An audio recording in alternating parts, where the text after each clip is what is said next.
So let's get started. My name is Chikeze Omeje. I'm a data and science journalist, and I will be moderating this important conversation on the 2021 budget and its proposed innovations to fight corruption. So the program is brought to you by the Civic Media Lab, Sahara Reporters, and the Human and Environmental Development Agenda, popularly known as a HEDA resource. It's a quarterly program and is anti-corruption under the anti-corruption series, anti-corruption Townhall series. Is supported by the MacArthur Foundation. I'm excited to moderate this eminent panelist.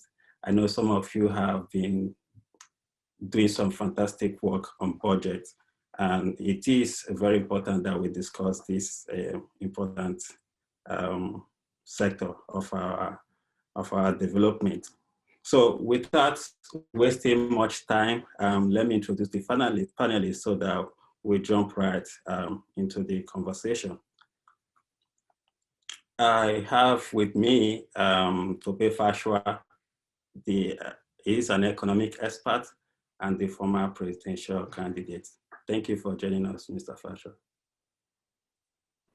You're welcome. Thank you. I'm not an economic expert. I'm just an economist. that expert. No, you're an expert, so you can't deny this one. It kind of disrupts the profession. There's no economic expert in the world, by the way. That means your expertise. So yes, so you know better than me. So I'm giving you the title. And also I have Samuel Atiku. Samuel Atiku is a public data and budget expert. Thank you for joining us. Thank you for having me. Thank you. And also we have Joshua Olufemi. Joshua is the founder and CEO of Data Fight. Data Fight is a media outlet that is doing wonderful work around public data and budget. Thank you for joining us, Joshua. Thank you so much. We're not totally a media organization. We are more of a data analytics organization that does media research. Thank you. Okay. Thank you for the clarification. And I also have Azuka Ogugwa. Azuka is the spokesperson of Independent Corrupt Practices and Other Related Offenses Commission, ICPC. Thank you. I'm happy to be here. Good evening to everybody. Good evening. When we talk about corruption and budget in Nigeria, I'm always fascinated by analogy that former President Goodluck Jonathan gave about corruption in Nigeria. So he used the analogy of the goat and the yam. And in that instance he said that if you put your yam and keep goat near it, be rest assured that the goat will eat all the yam. But the only way to keep your yam safe is to put it in a way that goats will not be able to get to it. And I'm wondering, so far since 2015, that Buhari came to power under the ticket of anti-corruption, have there been improvement or innovation on how to make our budget in such a way that there won't be instances for people to engage in acts of corruption and also embezzle the money? So I will start with Tope Fashwa. Well, thank you very much for inviting me as an economist. I'll try and give it a good shot as well. You know, so if you look at that analogy by the former President Jonathan, well, I think it's apt. As much as it sounds a bit pedestrian, but it is still apt. And then that, as far as budgets are concerned, then the issue then becomes that, let me use another Igbo proverb, okay? They talk about the person who has the knife and the yam, okay? So we're talking about goat and yam on one side. Now I'm talking about the knife and the yam on the other side. So it seems as if the goats have the knife to cut the yam in any way they want. Because one thing I've always said in this country, every time they talk about budgets and, you know, during the year, they say, well, government is not releasing the budget, government is not releasing money. I say, well, the truth is government releases money. But the problem is that the people who are nearest to the release are the ones that they have built all sorts of irrigation channels to their own farms. They have dammed the money, they have dammed the water. So it only works for them, okay? That's the truth. You see, and again, that also keys into one thing I've always said, a fight I've always fought. And I must tell you guys, you know, I'm actually tired, not because I've fought for as long as some people have, but because I've projected and I'm not seeing a solution or a likely solution in sight. I think there's something fundamentally wrong with us as a people. So one of the fights I've fought over time is the fight for the size of the budget itself. So I think that we're actually quite deluded.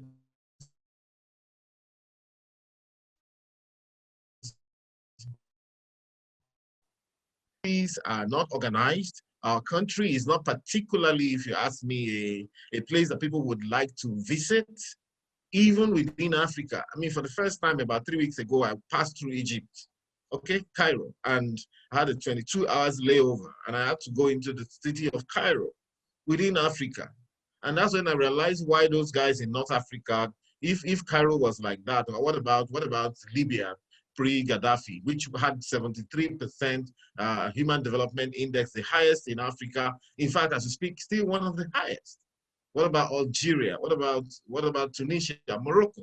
That's why those guys don't see themselves as Africa. I realize that we have a black man problem here. Someone went to South Africa, I've never been there before, went to South Africa and said, you know what, South Africa should drop Africa from his name and just be South, just South. It's okay. Because the name Africa brings down South Africa with what they have. And so I've done tremendous amount of analysis in this area. So we're talking about the size of the budget itself is not good enough.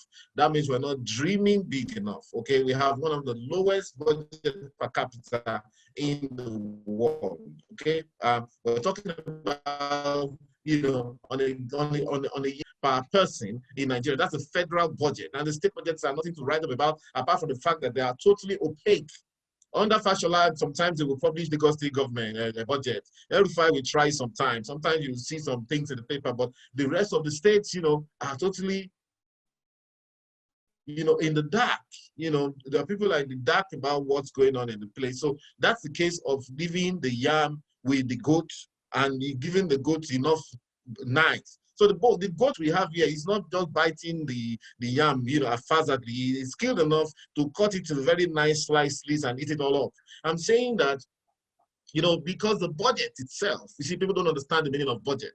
I've been involved in a few budgeting processes, especially in the private sector. I understand what it means to budget. I understand what it means to budget. And a budget actually for a nation, okay, is the most important document in a nation in a given year. Is the absolutely most important document in a given year. When I talk about the next important will be maybe the constitution, which doesn't take care of 1 year, takes care of the long term. The budget is what takes care of the year. All right, so it actually should have input from the people first and foremost. Where is the input from the people who need to be governed? Where is that? I don't know where that is. Nobody asked anyone.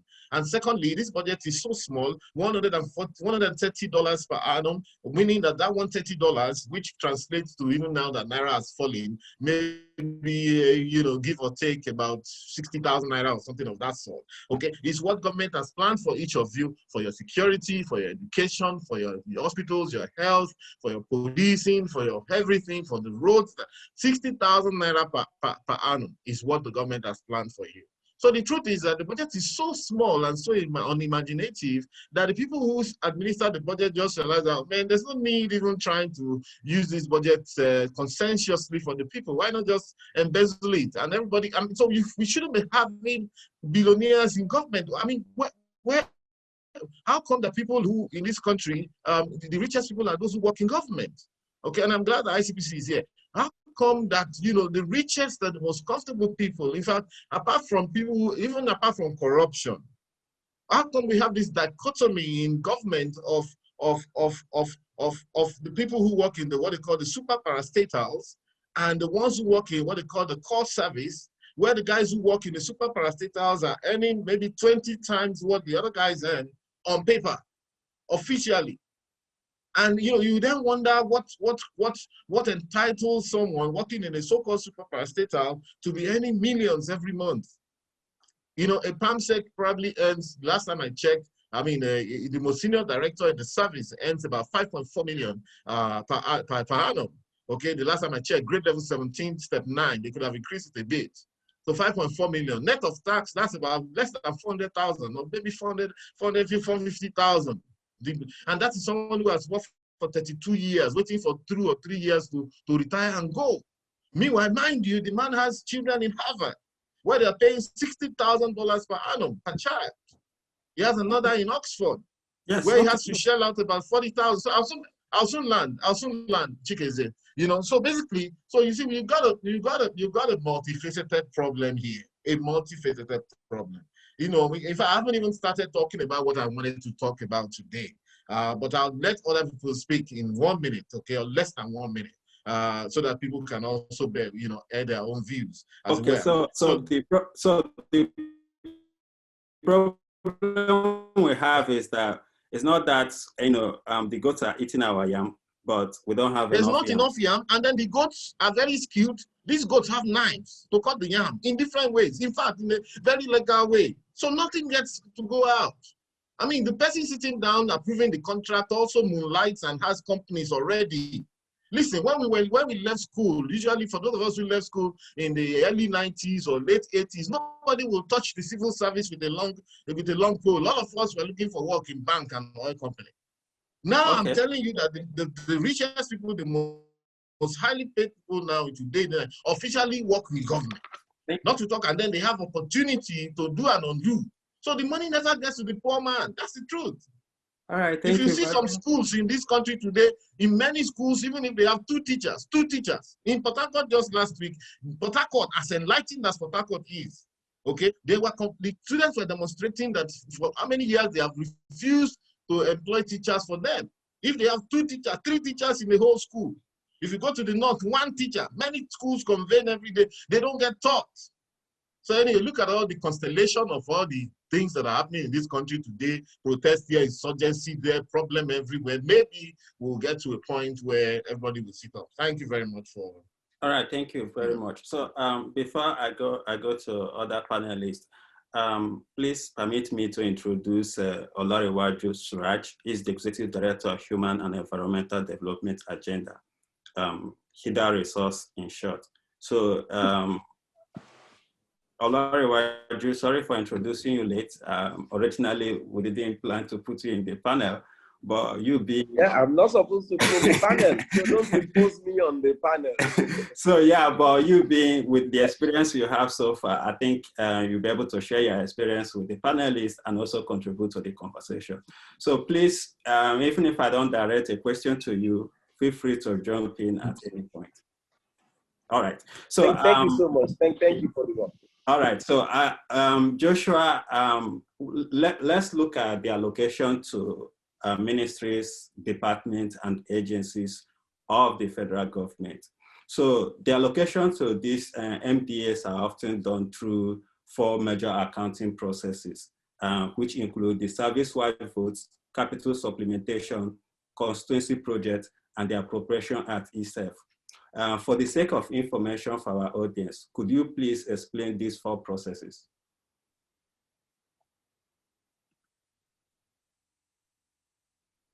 You are muted. We can't hear you. So I said, come again with the list so that it's easier for me to pick them. Okay, so yeah, so allocation in the budget to ministries and departments and agencies of the federal government are often done through 4 major accounting processes, which include the service-wide votes, capital supplementation, constituency project, and the appropriation at ESEF. For the sake of information for our audience, could you please explain these 4 processes? Okay, so essentially, they are just different ways of just classifying the same thing, right? the most important thing is that the money goes to different agencies, and they are meant to implement government policies across the board. So when you say statutory allocation, you're talking to those that by law have a percentage of government or federal allocation that has to go to them. When you talk about the service-wide vote, which is of course been contended for so long, it talks to those that goes to emergencies, to security-related, and disaster-related issues, or just call them contingencies within the broader, broader scope of budgeting or making provision for governance. And when you talk about the Appropriation Act, you're talking generally about that legal document that makes that everybody takes to the bank. If you take Ministry of Finance as the bank, to use in either allocating what you can get. So it means that naturally, if you have been allocated in the Appropriation Act X billion, you shouldn't get more than that, except there's a fiat, adjustment or application to the National Assembly for that to be done in a different way. I see that Tokwe is already smiling at that word that I used. So I mean, but so generally that is just what happens. Then you have the zonal intervention project, which is, for me, as much as you can say, not a bad idea, but one component of the budget that the National Assembly appropriates to itself to sponsor, not they just sponsor what goes into it, and that over a long period of time has been about 100 billion annually. Something that I really feel more compelling to talk about today, even as we go on. But I would like other people, and I think that when it comes to the budgeting process and the intricacies of it, Atiku knows better than this. Is come even as an expert to come talk to my team on all of this. But I mean, just general introduction of what this thing means. There are just different ways of disaggregating how money will be shared or spent on different government policies across board. Now, if you're talking about maybe what went to what, I can say on the broader scale, about close to 30% of the entire budget was given to capital project, while the remaining almost 70% are shared in between, government recurrent expenditure, overheads. Some of it also goes to servicing the debts. But interestingly, if you heard what I said about, almost 30% going to capital projects, and then you have something that is very funny, whereby you have about road and infrastructure having much more than the entire capital project. So that begins to make you confused.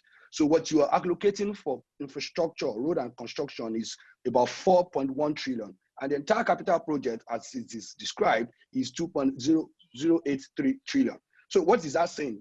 If infrastructure to road alone is already bigger than the entire capital project, it becomes something to begin to signal. We know that in the public procurement, corruption globally, construction, sector, takes the lead. And that's something that becomes, something to eyeball for the anti-corruption agencies. If you're going to spend almost 4 trillion on road and infrastructural development, out of 13 trillion, about 30% of the budget is going to just that sector. It becomes something to begin to flag. I'll stop there so that other colleagues can. Yes, Atiku,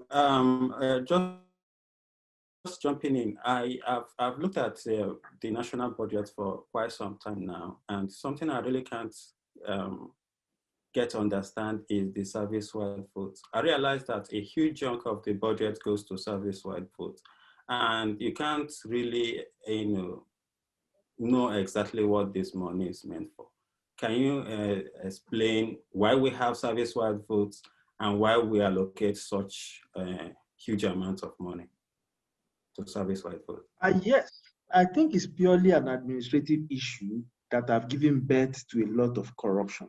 If you remember, Dasuki was actually picked up, and then a huge amount of money was actually voted to be spent on arms, procurement of defense equipment. And that gave back to, that money was actually in the budget, but the intricate breakdown of it was actually, so that's actually, so if you look at the budget of the federal government, you typically classify it, just like you mentioned, into 4 broad classifications. The first one being what you call statutory transfers, National Assembly, National Judiciary, and all those things. That is given. Then you have the federal government's budget, which is classified into 3 broad divisions. The first one is the ones that are actually under the direct control of the minister. Those are called budget for the MDAs. And if you look at the budget for 2021, the recurrent component of that budget actually comes down to, I would say, a fraction. It's just 3.36 trillion. If you look at the budget for this year, the government is planning to spend 13 trillion. Out of that 13 trillion, recurring component that is under the direct control, I will call it direct control, and I'll get to that later, happens to be only 3.36. Now, if you break that down very well, it includes personnel cost and overheads. But again, you know, in Nigeria, the ICPC system, personnel cost is paid directly by the Ministry of, I think, Finance, effectively meaning that the MDAs, I will call it the ministers, have absolutely no control over what happens with your recurring spending within their own ministry. Now, the second component is what you mentioned, which is called the service-wide vote. Service-wide vote simply means we are going to give a broad allocation. And then as the budgetary year continues, the president or whoever is responsible will decide how that money will be spent. So just for clarity, I think my network is a little bit difficult here. Just for clarity, if you look at that, so it's just the recurrent component. So Operation Lafia Dole, for instance,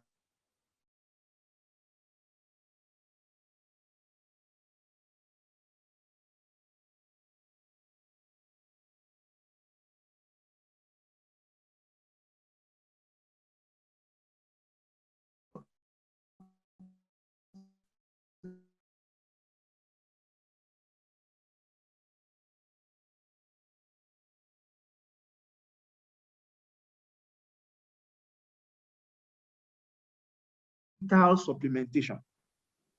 That is where Dasuki got that big bulk of money that he spent then, and he was arrested, you understand, and then he went into this prosecution. Now, if you look at this year's budget, and then we try to look at it, how much was allocated for capital supplementation? We are talking about something in the region of 1 trillion. Now, the entire capital expenditure this year is about 4 trillion. 1 trillion, meaning 25% of it, you have absolutely no clarity as to what government wants to do with it. You plan to spend about 5 trillion capital expenditure. I'm restricted to that. 1 trillion out of that money will be spent under capital supplementation. Now, that forms the big bulk of how the budget is classified. So in terms of transparency around how these funds are expended. Now, I just mentioned now, I mean, sorry for taking you a little bit back. That is the budget. But the budget is just, I'll call it an estimate of what government plans to spend. Historically, the government had not spent above 6 trillion. And I'm just reiterating what our former presidential candidate, Mr. Tokwe, had actually spoken about. We actually don't spend above 6 trillion. It was only last year that we got close to 10 trillion. So if you're spending 6 trillion, effectively it tells you that there's a big corruption issue. Why everybody, the media and everybody fixate around what the budget, which is the YAM that Jonathan was referring to. People hardly talk about how you raise funds, which is the cost of government itself.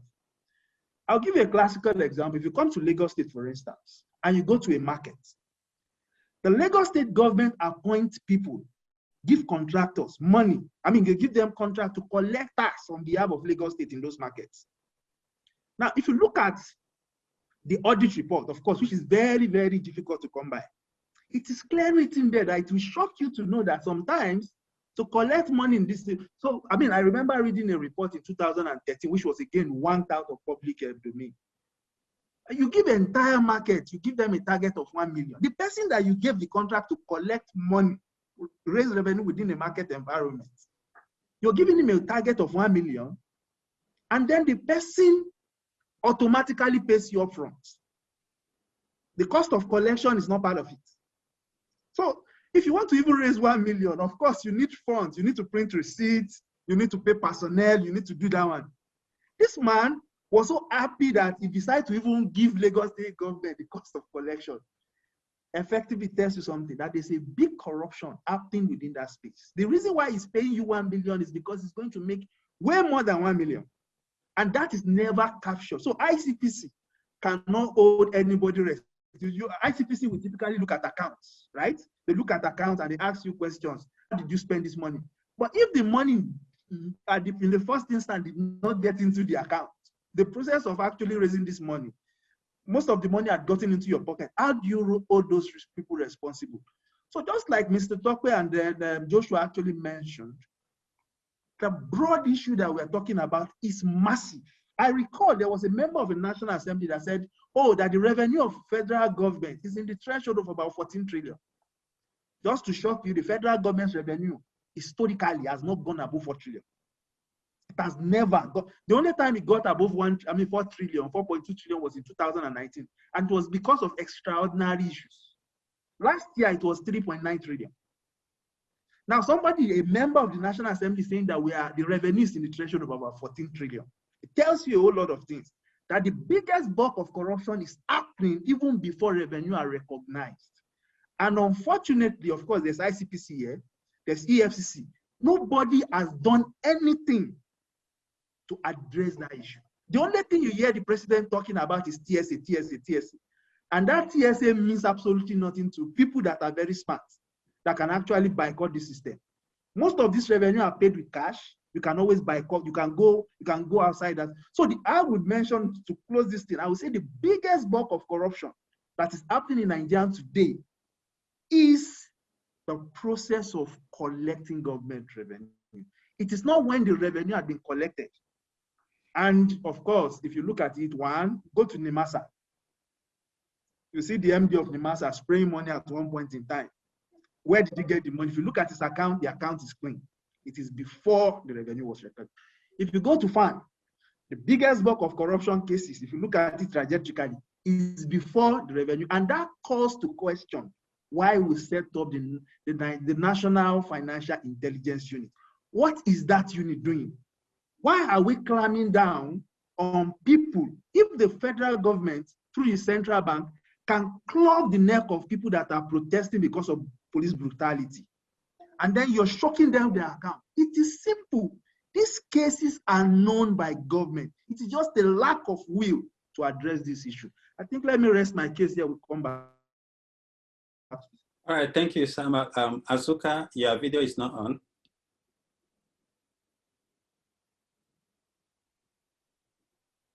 Hello, Azuka. Okay, so can you hear me? Yes, you're on mute. I thought Mr. Atiku was freezing. I didn't know that I had actually left the platform. Okay, so yeah, so we'll be talking about looking at the Open Treasury portal. We have also discovered that some MDAs receive more money than budgeted for them. So is this not a ground for corruption, and what exactly is ICPC doing to ensure that the money are not being misused? Okay, thank you very much. I like that question because you went straight to hit the nail on the head. The thing is this: there is a lot of corruption in the entire budget processes, and ICPC has realized that. I have to start from what Chief Fashal said, He said there is not enough money. And what ICPC is realizing is, yes, we don't have enough money. Our budgets are underfunded, but the little we do have is being siphoned away through different channels. And so our first major assignment is to find ways of blocking those gaps. The Open Treasury portal was launched in 2019. And ICPC decided to go there. It's where the budget is, to see how monies that are meant. Open Treasury Portal, basically, one of the things we examine there, because we study it, payments above 5 million made to individuals. You know, that is quite contrary to what it should be. So we conducted a system study in 2019, and it came up with very interesting findings. Recently, we had a forum with a budget office of the Federation, and we talked about these findings. But I don't want to take us back, because from the findings, we saw that sometimes, for instance, let me use the personnel cost as an example. Sometimes personnel cost is overinflated, so that after paying personnel cost, an MDA still has excess, and they use it to settle other bills. They use it, and then, of course, it can disappear in ways that nobody can account for. So ICPC was able to work with the Office of the Accountant General to block such leakages. And so now we're talking about how many billions ICPC was able to restrain from being siphoned off the budget, because there's no money. The money is not there. It's not enough. And then the little that we have, somebody is taking it away. And MDAs are not able to transparently account for it. So ICPC was able to restrain up to 189 billion between 2018 and 2019. Restrain, not recover. It was stopped. We alerted Accountant General, alerted Ministry of Finance, and they stopped allocations to those people. So there is a lot of corruption in that process. The Open Treasury Portal made it more transparent. But even at that, we are still saying we are monitoring, because people still find ways of bypassing rules.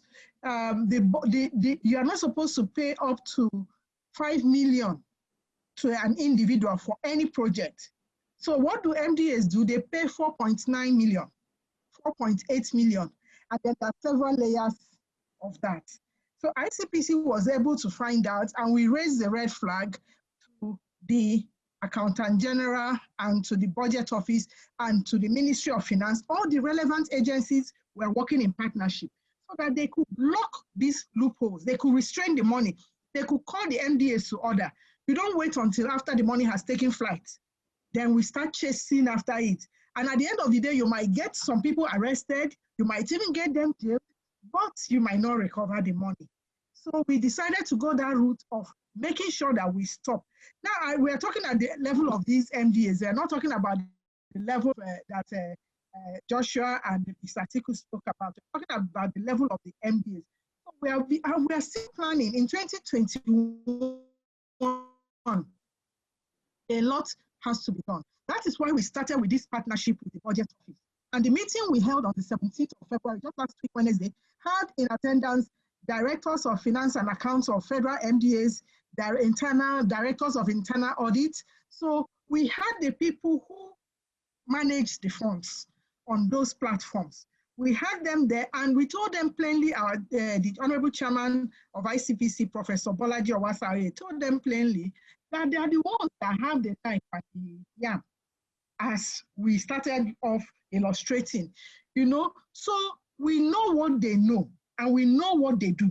So we don't want them to do those things, and we want to stop them by telling them this is how you go about it. Of course, the focus was not on most of the agencies, our work. Due to limitation in capacity, we are only able to focus on the health sector and the education sector, which are very critical sectors. But those two sectors alone, if we were able to save 189 billion in those two sectors alone, in 2 years, you can imagine if we had gone to all the sectors to just try and see how they are spending personnel costs alone, to restrain the cost. So if you have 10 staff and you're paying each one 10,000 naira, how come you are having a personnel budget of 200,000 naira? That means there's an extra 100,000 naira on top. So after you pay and there is change, Ministry of Finance, please take it back. It's not supposed to go to them. The country does not, we can't survive if we keep going this way of, or just ignore it, they're using it to manage other things.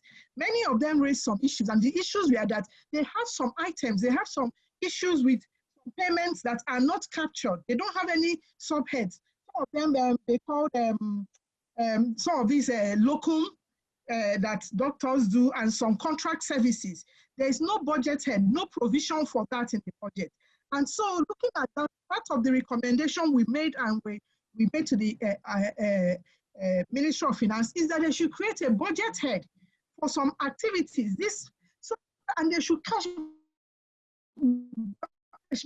back it so that there is no opportunity, because you need to balance it. You need to make sure that these people are not doing what they're doing what they're supposed to do, but they're going on its own path is making it easy, because you don't want to make them so choked for them that they're trying to creatively manipulate the budget to make ends meet, to run a hospital, a teaching hospital, or an educational institution, which runs a semester or a session starting from September, which rolls over to another year. So you don't want them to start doing manipulative budgeting. You want them to follow the budget and let government now do its own part by releasing as at when you release on time. Timely releases, very important. So this issue of releasing in December,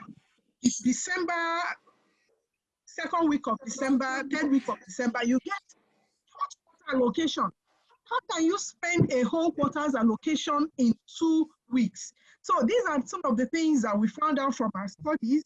These are some of the things that the NVAs complained about that we are trying to address by being a go-between. This part of our mandate, be a go-between the MDAs, the MDAs and the government, so that everybody stays on their lane. We will rather do this, spend all the time and the effort investing in trying to stop these funds from escaping, taking flight, than chase after a few people who have taken a large chunk, and then you arrest them and we spend years and years and years in court, after which they are not sure you are recovering anything. Or if you, by the time you recover, something might happen halfway through, the whole case starts all over again. We know how long cases last in this country. So that is what I would say for now about the open treasury portal. Okay, so yeah, thank you, Azuka. Thank you, Azuka. You just raised very important point here. So you're talking about MDAs inflating personnel costs and getting more money than they should. But I think we already have innovations that have taken care of that. I'm not sure of this, but I know that MDAs are no longer supposed to pay their staff directly. They are supposed to, you know, all the federal workers are paid from a central point. So IPs. Yes, and we find that even that, you know, we are very creative people. We are very innovative people. Even that system have been bypassed, has been breached. And so we are still trying to tighten that gap and make sure that we block that gap. MDA, somebody said that MDAs didn't have access to IPs to change personnel costs. They did. And that is one of the recommendations made by the chairman, that MDAs should no longer be allowed to have access to staff data. They should be able to view staff data on a view only. They should not be able to change it, because sometimes they change substitutes by, you know, small things, bank account details, small things. And so, and then this issue we now have the BVN, but linking the BVN to staff accounts and IPPIS platform, this is an ongoing process, okay? So these are the things that we brought out at the last meeting that our chairman shared. And these are the recommendations that once they are implemented, we are hoping to tighten, close the gap, make it more difficult, you know. So that's just that. They are still tampering the list. Okay, thank you very much. Tope, based on what Azuka just said, it appears that we really have very smart goats in this country, that wherever you keep the yams, they will get to it, that no innovation will work. My brother. So like, for example, I know you contest. I'm sorry, you see, so if for example, if you were the president, how would you How would you cover these loopholes that are now emerging, despite the innovations that have been introduced? Yes, I mean, what do you want? See, okay, fine. Technology is going to help us solve the problem. But you need a present-minded leadership, okay, who is on top of the game and who understands and who is not compromised. Where the problem usually comes from is where the president has boys who are chopping on his behalf, people who he wants to be able to go to say, I need this, I need that, and they come with the billions, and it looks away, even if they have cases, it looks on the other side.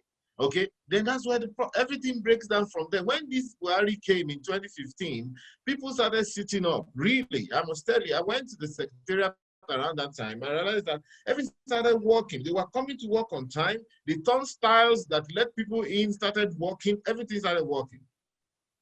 But in a month or two, they found out that the man was a joker. I mean, today I saw a news on cable which says that he was saying that we will no longer doze away or something of that sort.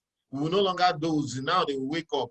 So the man has been sleeping. We knew that he slept for 7 months when he got into government. And of course, he's been sleeping ever since then. And of course, taking care of himself. At that point, when the Naira first lost a lot of value, when the man was telling people to go and withdraw their children from abroad if they were studying because we no longer sell dollar for them, and you will not sell dollar for those who want to go and treat themselves abroad. Meanwhile, his own children were abroad studying, perhaps certainly on Nigeria as on the bill of this very country. Because those guys don't pay for anything. And he also sent himself abroad, kept our plane there, our private presidential jet there for 100 and something days on the ground in East London Airport or wherever it is he was, and took care of himself and didn't render account. Everything went down here. The man is he has disgraced himself. That's the truth. But let me tell you this, sir. Azuka dwelt at length about salary, this thing. Mind you, one may even think, okay, is it not salary?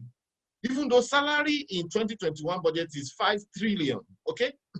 5 trillion, 5.4 trillion as budgeted for salary in 2021 budget.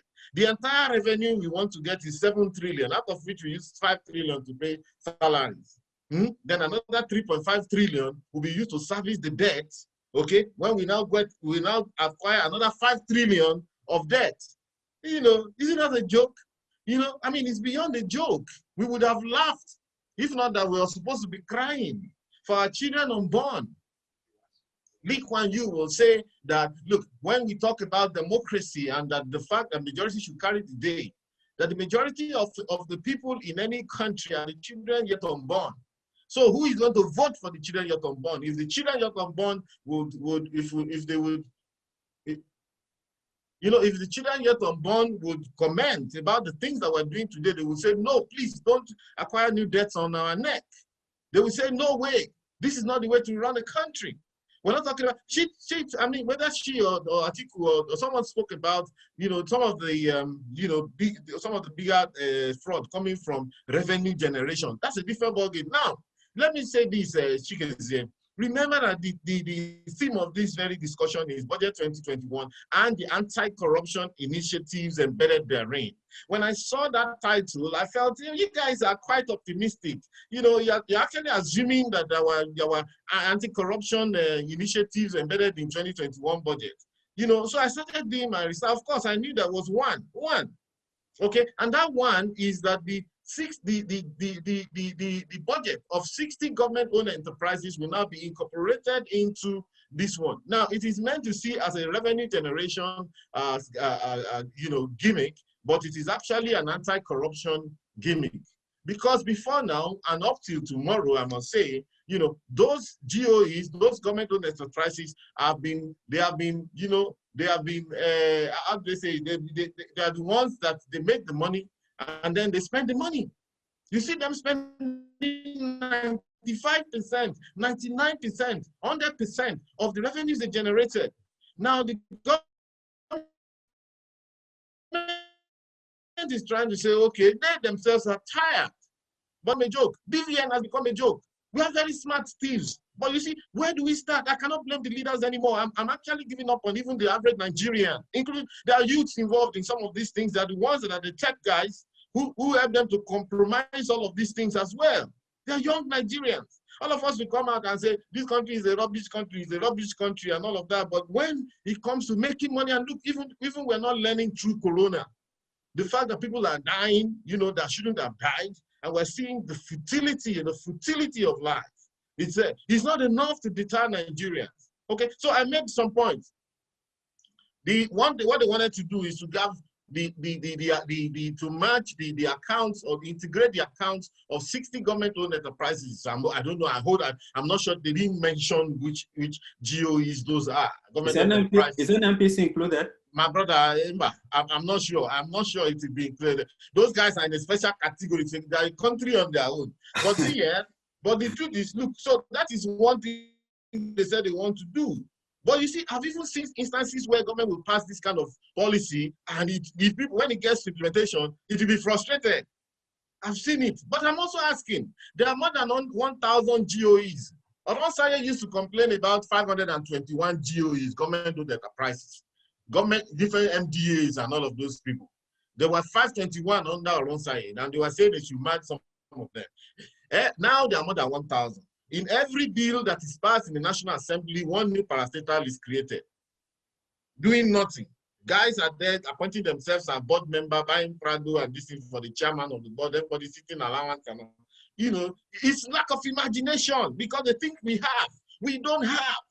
My brother, if left to me, what I can see for this country is 20 straight years of hard work for everybody. Let us all go out there and work and build this country. Everybody will go home tired every day. That is what I see. That is the possibility I see for this country. That's what we should be doing if we were reasonable. So why not 1,000 of why not all the MDAs? Why not all the government-owned enterprises? Why is it we're still, the beginning of that corruption is our budget is predicated only on crude oil prices till tomorrow. The only assumption in the budget, and like I told you, I said I've been very involved in, at least in the private sector, and I'm a chartered accountant, I'm a fellow of the Institute of Chartered Accountants, I'm a forensic accountant under ICANN. You understand? I'm a qualified forensic. So the point is, when you are forming a budget, you populate your revenue side properly first. Because this is not a budget of come and chop. It's not the fact that it's government does not mean it should be a come and chop. So if all you can do is to say, we want to do budget. So item number one, how many crude oil barrels do you want to sell? Say 2 million barrels. How much do you want to sell it? Say $50 per barrel. And that becomes the basis of the budget. Remember that even that budget, even that assumption that I just gave you, that barrel of this thing, according to NEITI, only 35% is our own. We are not the producers. The producers are the international oil companies. They get 65% of the production. When we now put that kind of thing, that gives us a diluted vision of the budget as if, we see money. Even Nigerians, the average Nigerian, you can't blame me, say, man, Nigeria is selling 2 million barrels a day. Can multiply that at $60 per barrel. See how much money. That is not the scenario. We don't get more than 35% of that. So what they should do at that level is to say, okay, crude oil, we're going to get X amount. If you like, put it there. Left to me, I'll sterilize it entirely. But all those people like, okay, you are the master, you are MPA. We want to see your revenue at that point. Let us see the revenue. Let the government benchmark them at that point and say, we are going to expect from MPA, where we expect 10 billion. From this one, we expect 5 billion. From this one, we expect that billion. Including organizations like the CBN and all the untouchables. Okay, when you put it that way, then you now say, okay, now we want to spend. How do we spend? Let me quickly make this point. Number 3, they appointed director of revenue to some parastatals. Okay, that was before the end of last year. They appointed what they call them because they realized that they are losing revenue, so they appointed director of revenue. Whether the director of revenues will merge with those organizations and you just become another burden on those organizations, I don't know.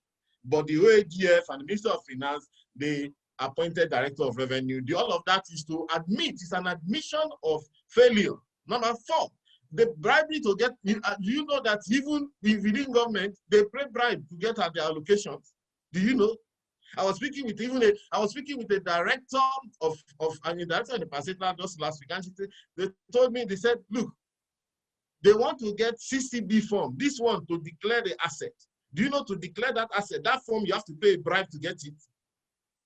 So when does the anti-corruption start? Madam say no. Okay, that's what I heard. Number, but let me continue. See, but when state, I said that okay, that person told me they demanded something to get it. You know what I'm saying? We get information, but let me continue. See, listen, when a state comes to Abuja to get the fact, do you know the Commissioner of Finance must pay something to get that money? You think it's free? Oh, pay money to what? But get your fact allocation. Pay money. We're talking of billions of naira. You have to. Do you know that the commissioners of finance have to pay money to get their money? So who? The state. You think they get it for free? Who are the ones that release the money? Go and do your research. You don't know how bad. Look, I say, we have a Nigerian problem. Nigeria and the world has a Nigerian problem. We are a problem unto ourselves. I'm saying that look, I think that our level of our maturity mentally is a bit retarded as a people.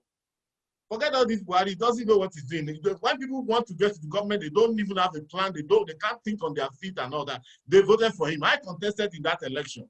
None of you that are here voted for me. None of you. You say I'm a small boy, I don't know what I'm doing. No problem. I got 4,000. But you didn't ask us whether we didn't ask us whether we actually we voted in that election, because some of us are journalists, and then during the election. Yes, you're on the road. That's what I hear. They say you're journalists, you are doing election monitoring. I said you must find a way of voting before going to monitor that election. You didn't vote for people like us. I know my onions, but let me continue. I'll soon be done. See, I said budgeting for frivolity. They say don't list a brand in a budget. Till tomorrow they're still listing a brand. You see, MDAs I say you want to buy Toyota Land Cruiser. You're not supposed to say you want to buy a Land Cruiser. What do you even need the Land Cruiser for? If you need a car, you say you need a car. If you need a truck, you need a truck.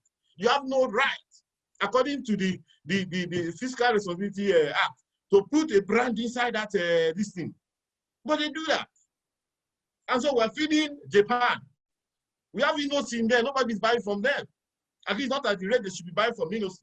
Innocy should be positioned to service not only Nigeria, but the whole of, sub-Saharan Africa. Putting a brand to this conversation. No, it's sorry about that, my brother. Look, but we're talking, no. Okay, maybe, but I'm telling you that they are putting a brand to the budget. And that is very wrong. I don't control Nigeria's budget. I would rather you buy a Nigeria, made in Nigerian thing. Is it not when this COVID came that they were on Arise TV, they were interviewing the Minister of Finance? He said they regretted on Charles and Ogulu issue. He said they regretted not buying local when the money was there. How can you be regretting? I'll soon be done. So they said that we're still doing envelope budgeting. Remember, these are the corruption. We were supposed to be doing zero-based. They came with that idea of zero-based. After a while, we forgot about zero-based. Now we're back to envelope. And what is envelope? Budgeting. Check Wadeni when he wrote about when he was this thing to Yaradua. And you sit in the office, they will bring the and say, okay, tell us what you want to buy this year or next year or this year. That's why you now begin to say, I think we should buy a new car. I think we should build a new house. The budget is not organic. We're not seeing how it is coming from the ground up. Just a case of, they give you and say you cannot spend more than this, so yeah, you allocate. How does that augur well for the people of this country in a scenario where we have very little money to spend? Remember, I said that our budget is, when I did my analysis, we were only the second lowest. The only country that had a lower budget per capita than this country was DR Congo. DR Congo. And because many parts of DR Congo is ungoverned territory, we're talking about $120 per person budget per annum. When real countries in Europe, people are budgeting $20,000, $25,000 per person, federal budget. In the US, $25,000, $30,000 per person budget. Those are countries that care about people. Look, this country is all bones. We're not picking the bone, we're sucking the marrow. The country is almost dead. If we're going to be lucky to find someone to revive it. So we're still driven by crude oil, and then we're skewed in favor of recurrent. That one is there, and I mentioned, all those things. And then we're still skewed when you look at the budget. Defense budget is the biggest, 840 billion on recurrent, followed by education, 545. So in such a country like this, where we're really fighting fires all over the place, we are still budgeting for guns. when we should be budgeting for the health of our people and the education of our people. So like I said before, a budget is the most important document in any country in a given year. It is a sacred document. Because it represents the dreams and the hopes of the people for that year. But when you roll it over year on year and year on year, it represents where the country, the destiny of the country eventually. It's such an important document. Okay? So basically, I'll leave it at that. Thank you. Thank you very much. Atiku and Joshua, let me direct this to you, two of you. Where Tope raised very important point about the 60 enterprises that will be, bringing into the budget. I really don't understand, but can you put this into context, what it means, what kind of innovation is this, and how is it going to improve the budgetary process and also stop corruption around, budgeting and budget release? And also, Joshua, why are the innovations we're all talking about bringing upon, why are they not working? Because it appears that the ones we have already had in the past are failing. So do we need to create new ones when the old ones we put in place are not really working? So Samuel, maybe go first. So we run two governments within the same government. You have the generic MDAs that everybody talks about, Ministry of Education, Ministry of Health, and then some agencies under that actually having their budget. But independent organized, it's not just GOE. GOE just means government-owned enterprise. And then you have independent agencies. So those independent agencies run parallel governments, meaning that they create their own budget most of the time. Some of them actually go to the National Assembly for approval. If you look at the good example is the Nigerian Port Authority. If you scan through the budget of the federal government, you will not see anything on Nigerian Port Authority. Absolutely not. So the Nigerian Port Authority will classically prepare its own budget and submit to National Assembly for approval. And MASA. So there are a lot of them, just like you mentioned. You have a long list of them. So 2000, federal government, of course, has so much noise that the best way to actually control what happens in this agency. Look at FAN, for instance. When you go to FAN and you're jumping on the plane, they typically charge you see the receipt actually pasted at the back of your boarding pass, right? That money doesn't come into the national budget. It's spent by FAN. So sometimes when this money comes, they blow everything away. So you go party, they call it the flight to Dubai to go and have a management meeting. Why? Of course, primary healthcare centers, 20,000 of them are rotting away and all those things. So after so much argument, government decided that, okay, we need to begin a phase process of bringing some of these GOEs into mainstreaming them into the national budget. Now, if you are going to do everything, if you try to mainstream all the independent agencies and then the GOEs into the national budget, the budget of Nigeria would be close to about 18 to 20 trillion if you do it proportionately, including the NNPC's budget. So that's one way to think through it. But more important, I think it's critical for me to mention this before I allow Joshua to grow, is that we visit again, of course, Chief Doctor, whether maybe you don't know whether I voted for him or not. We visit about money to be spent. There are also big issues around resources of government. If ICPC, for instance, you go to FIRS and you ask for records of government cars. Don't go now, go 2014 and ask for the records of vehicles that were registered by government. And you go back to the MDAs, I'm telling you, virtually all directors, I mentioned it, all directors, almost all of them, almost 90% of them will be in jail today. Because that vehicle, you have absolutely no record. And if you pick the audit report, the Auditor General did mention some of these issues. That is just, what do you call it? I just mentioned vehicles now. Office equipment.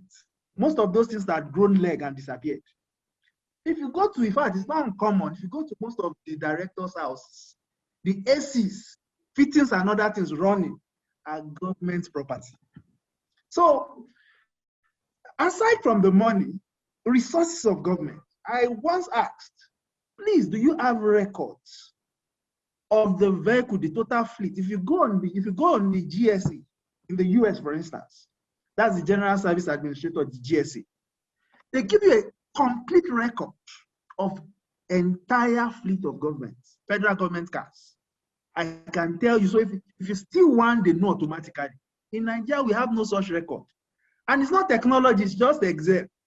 Get Excel. I mean, I'm sure Joshua will be glad to do that for them for free.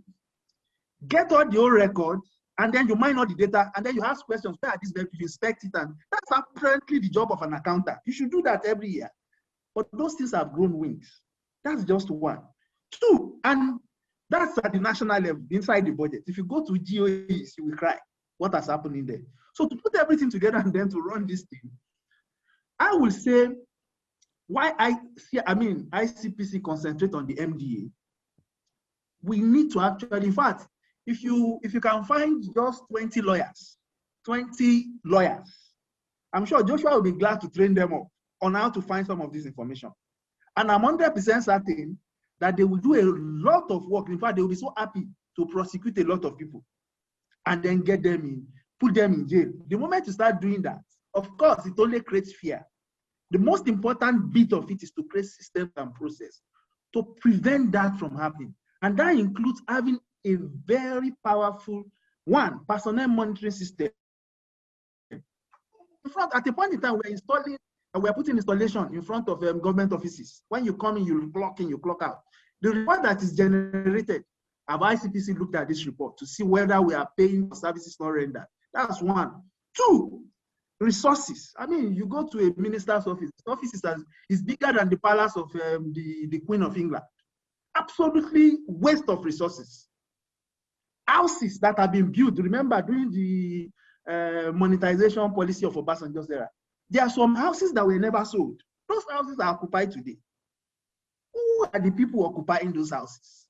And to cap it all, last year, we spent 23 billion procuring vehicles. Go to the open treasury portal, it is there. 23 billion we spent in 2019, to buy vehicles alone.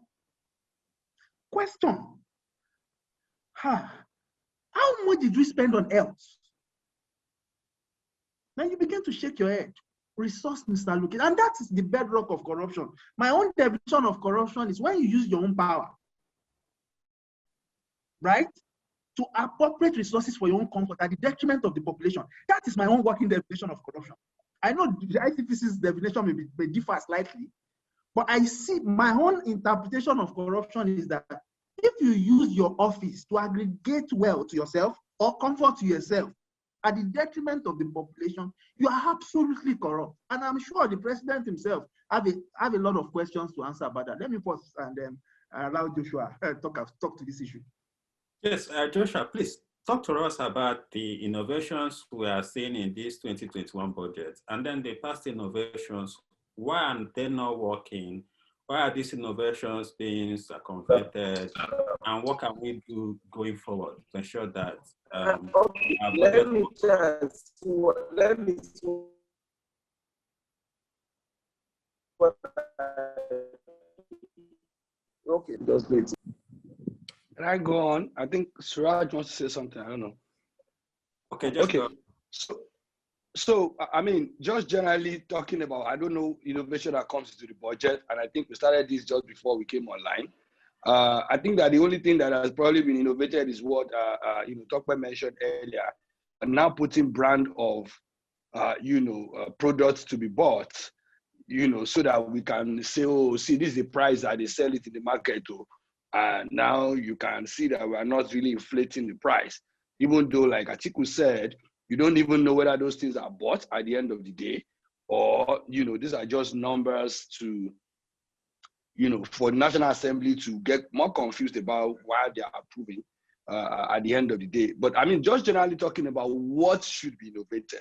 I think more importantly, is also innovating the budgeting process entirely, and the people who prepare the budget.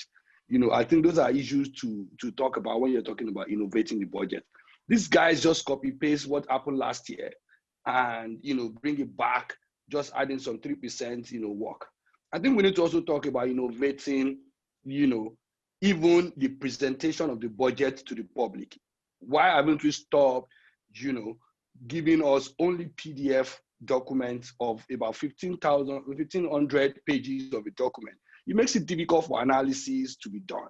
You know, we got these zonal intervention project just last week in my office. It took us a whole week just to clean it up because it was as if, you know, they caused the person that, you know, scanned the document, and the person decided to cost the entire country with a scanned document that you can't even use basic optical character recognition softwares to use. We used a whole week just to clean it up and make it available to the public. So those are things to innovate. You know, I don't think it's so difficult for the budget office to just, you know, just give us an Excel sheet. You know, I mean, it doesn't cost nothing, right? The OTP is done in such a way that it's an Excel sheet. Give it to us in that. Sorry, I'm using Excel.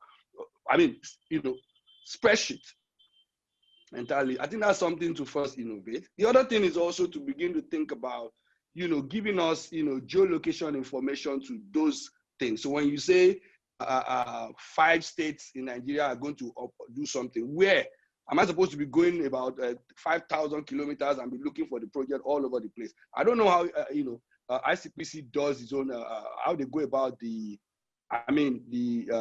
monitoring, because I just looked at their budget. I think their entire capital project is not up to 500 million naira. I don't know how they go about, you know, even monitoring the entire work. You know, yeah, so that's another thing to begin to look at, so that it's easier. It's, you know, even monitoring this project, it's another issue entirely. And I think we need to also innovate some, you know, some kind of recurrent activities. So why will every MDA have to buy an accounting software, HR software, you know, softwares for everything? So what is the function of NITDA? One of the, you know, mandate of NITDA is to be producing software for their country. Instead of using that money that they're supposed to use to set up just a team with just $1 billion, they'll rather spend that money saying they are doing hackathons or whatever they are doing. We're going to spend about 24 billion naira buying software this year alone. I think government needs to innovate that. You have a ministry that can produce software. One software for accounting is what all the entire country needs. I mean MDAs. You don't need, and that's why they now have to be mentioning different names, so that when I see QuickBook, you know, when I see Sage, when I see my, you know, and some of these things, they even get them free. We know the MDAs that get free software from Microsoft, from Google, and the rest of them, but they will still bill us for it. So we need to begin to innovate some, you know, infrastructure, some work, construct, and a lot of MDAs that are supposed to be service oriented, but also, you know, outsource the services to other agencies, right? I think that we need to start to innovate around that, you know, and those are the issues about why do we need to buy software when we have an agency that can do that? Why do we need to be doing a lot of outsourcing of construction work when we have the Ministry of Works and that it has its own road construction? The military, most times in the old days, used to do their construction work themselves, right? I mean, so if we need to outsource that to them, I think that's some of the innovations we need to begin to look at. We need to start to think of, you know, need-based, you know, budgeting, right? Who told the National Assembly, you know, members, you know, that the 100 billion they're always allocating every year? Is that what the people, you know, in those communities told them they need? About roughly between 24 billion out of the 100 billion sponsored project by National Assembly is going to training. You can check the books. Training, 24 billion out of 100 billion zip is going to capacity building, training people, right? While less than, I don't even know what the numbers are now, less than, you know, 3 billion is going to health, less than 8 billion is going to education. So you see, people put money where it's easy to steal, right? So why do you need to spend almost 24 billion on training when you have NIPS that does policy and strategy, is a strategy, you know, policy. You have different agencies. You know, why don't you even convert, you know, I mean, the training, NTF, or what they call National Training Fund, convert it to an institution that organizes training for all, you know, you also have a, I don't know whether it's a government agency in Lagos, you know, that does training for people. I mean, we need to innovate around expenditure, I mean, cost of governance. And like Atiku said, trust me, Nigeria is really making more than 13 trillion, is even budgeting from those GOEs and those MDAs. We just need to find a way to make sure that the money gets into the federation account and they don't end up in the purse of all the agencies that are collecting money. You see, it's very funny that the revenue collection agencies will come on the news and boast of how much they are making. FRS will come. These people will come and boast about how much they are making. And you're not even asking questions about why that is not going entirely into the budget. But because they are taking almost 50% of it for cost of revenue collection. That's one of the problems we have in NIPC.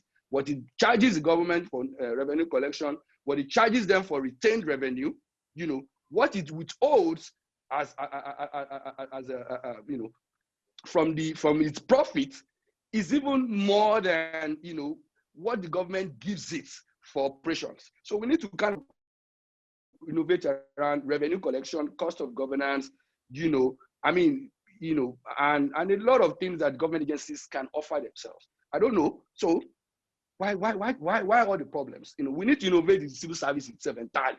Whether we need to put in people who are not really afraid of what will happen to them when they retire, and they are trying to steal enough for their pension and for their and for the public at the end of the day.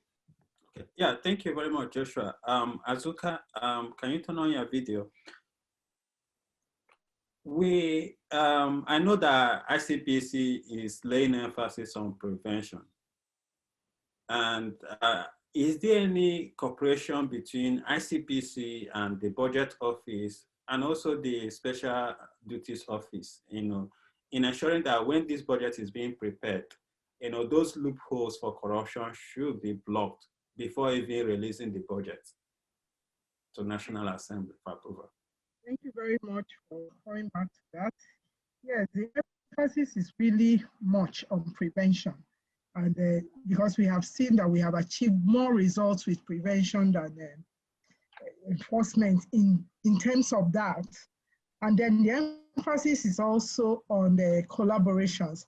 Like I mentioned, our strategy, because I was focusing, when I saw the topic, I was focusing on what was our strategy for 2021. Our strategy is collaboration, and we have already started it from our meeting with Budget Office that we just held last week.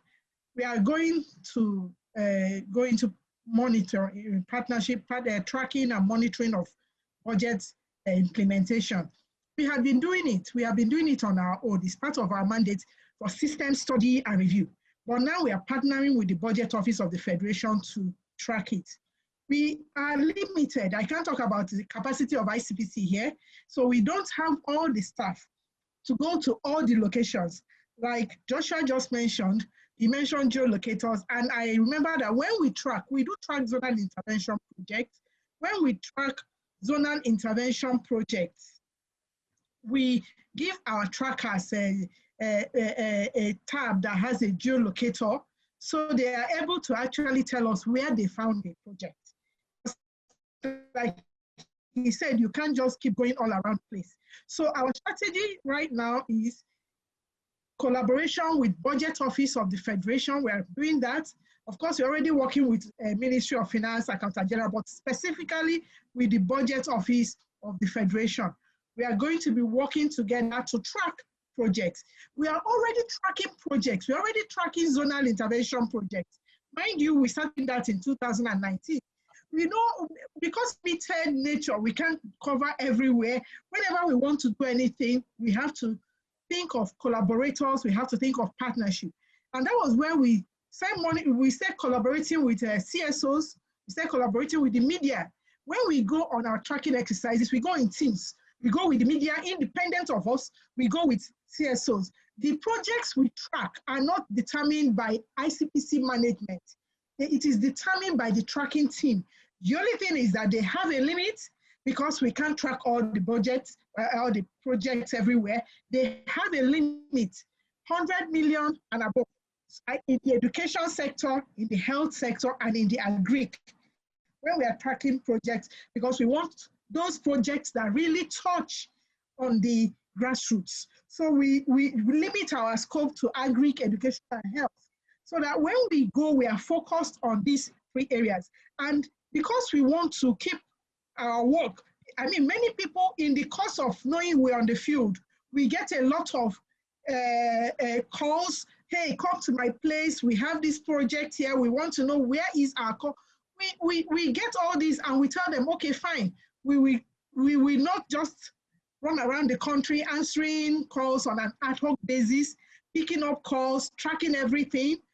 We are coordinated. We are very, very conscious of our limitations.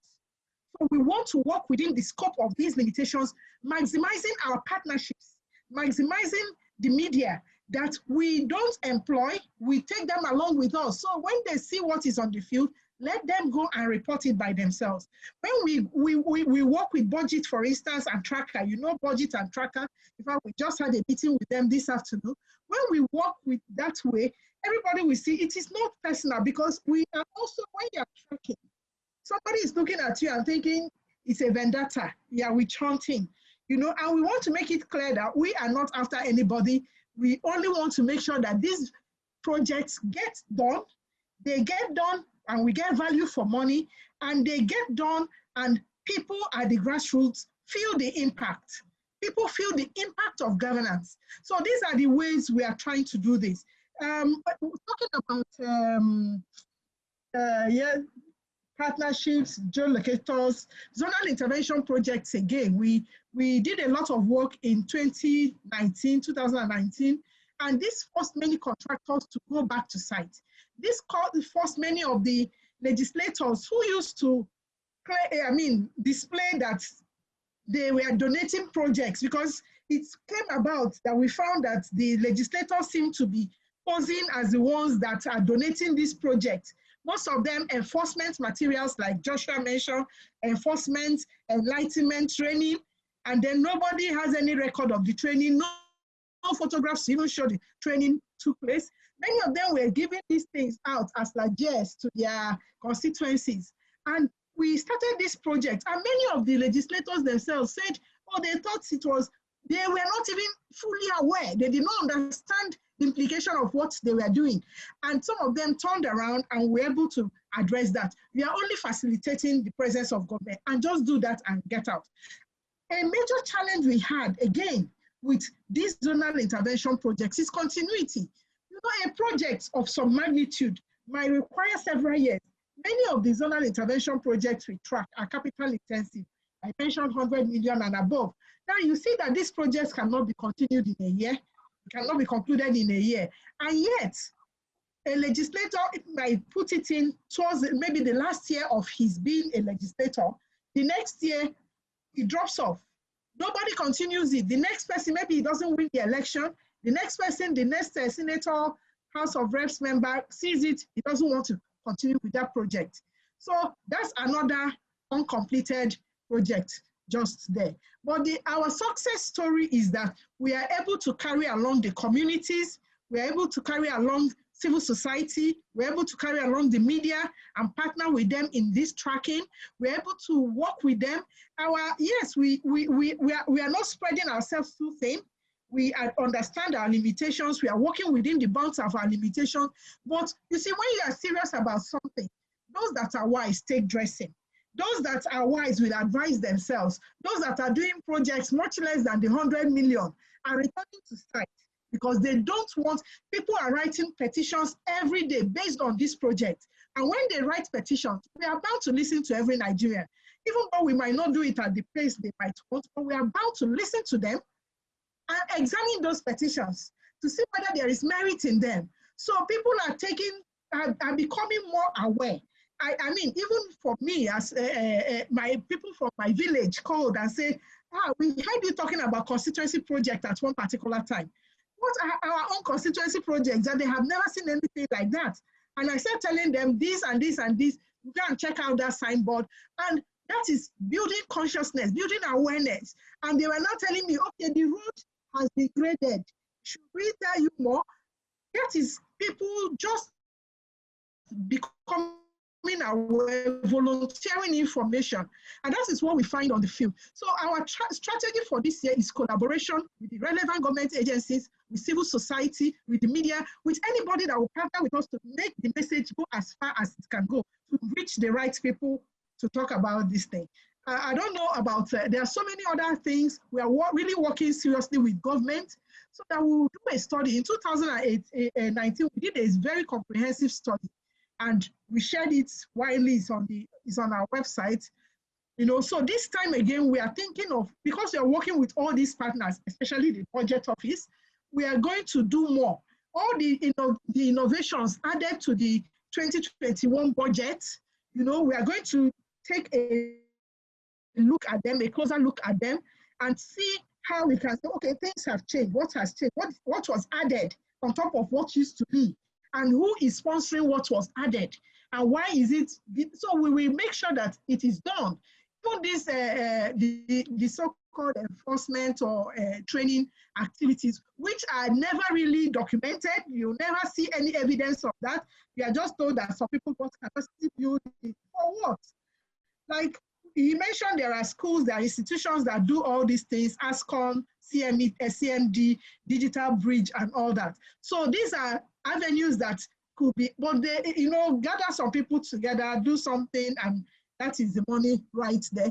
Then gather things during Christmas, you share rice, you share generator, share a few items, and say, you know, these are empowerment projects. These are the ways that our constituency project, these are some of the findings from the tracking exercise. That is the constituency project tracking, the budget tracking. And by the way, also in budget, in terms of budget, ICPC did a project that we are going to continue very soon, which was actually going to the grassroots to tell them how to get engaged in making their voice heard, into the making their input into the budget, because they also have needs. If your need is agriculture based or education health based, you should be able to express that. It's not if it is economy based, because some people say they don't have roads to lead to the market.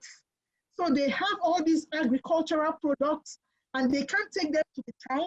So you should be able to meet. We spent a lot from 2009, I think, to 2017.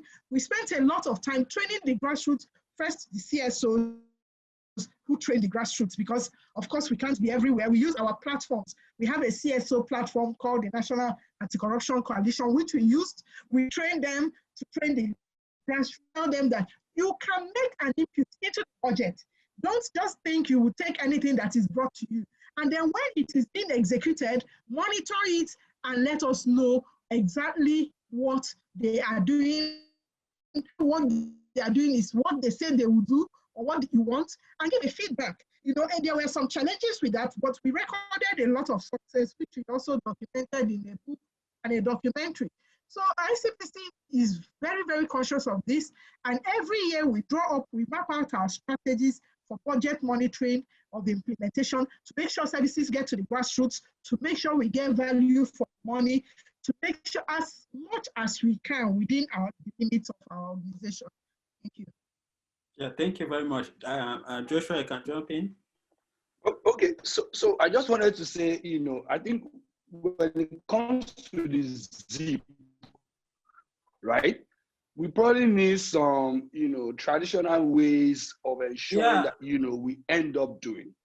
Perhaps, you know, for the Ministry of Finance, you need to say to the lawmakers, you need to get a certificate, like a signed document by you know, locals, or I mean by indigents, to say this is what we all agree at a meeting that you attended, you know, that we want.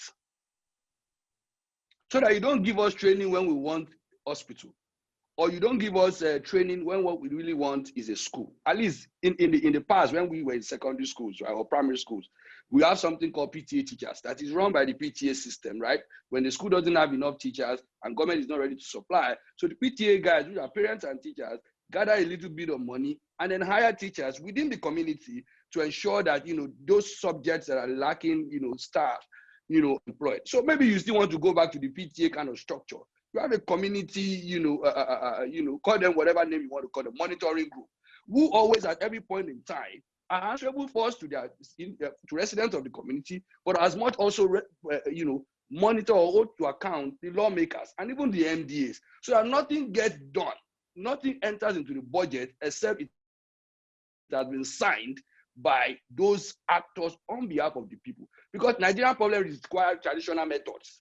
That's why people will say, don't use the constitution to swear people in, use other things. But I think that we can innovate around that to say, at least for constituency projects, 100 billion is a lot of money in some level of money. And that should be what people want. That's why it's called intervention project. So you cannot decide for me what is my intervention. So let me sign off. Let there be a document that I sign off on, which has to be, of course, digitally done so that some people will not go and be cooking books, somewhere. So it's digitally submitted by those people to the, Ministry of Finance or whoever, when you see the Ministry of Biosafety, something, building road, you wonder how. So I think around who really sponsors a project, the community or the community representative. All right. Thank you, Joshua. I think I know you want to say something, but yeah, before we go into that, I know Tokwe has to quickly attend to something. But before you go, yeah. We are missing something important, and I want us to discuss it first before you leave, Tokwe. We know that in the budget, we have the National Assembly approved budget, but we also have instances where the Federal Executive Council also approve expenditure for certain projects. So the money that the Federal Executive Council often approve for projects, is it also captured in the budget? And why do they have to do that? So, well, in my own view, as far as I know, the federal cannot spend any money that is not been budgeted. The National Assembly is always on the lookout for such a thing. And of course, they may become political and all that, because I remember, there's this man, Eze Onyekwere, does a lot of work on these budget issues. I also remember that the Auditor General's report, the last one that came out,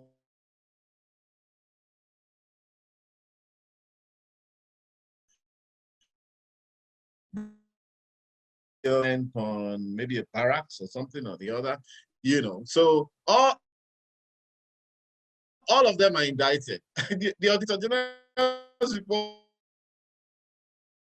and of course, they don't take them serious, they don't take them serious. So ordinarily speaking, the federal government is not supposed to spend any money that is not approved, because the budget is a law, okay? That's why it spends a lot of time going back and forth between the House of Reps, they will harmonize, and the Senate. The experience we've had that such a thing may happen, but even the federal government or the executive will be very careful.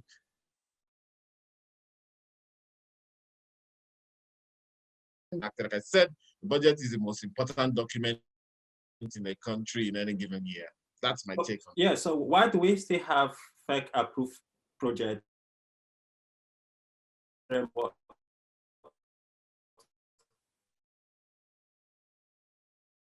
If already captured in the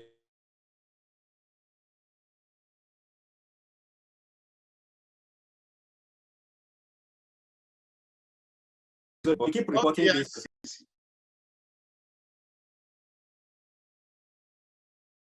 Mandate of the AFCC, building a beautiful building. That's not their mandate. So just to mention, and that's also replicate. I mean, if you go to MDAs, if you go to Ministry of Agriculture, for instance,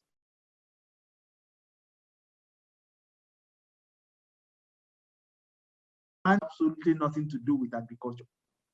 If you go to across board, every MJ in Nigeria, they build houses.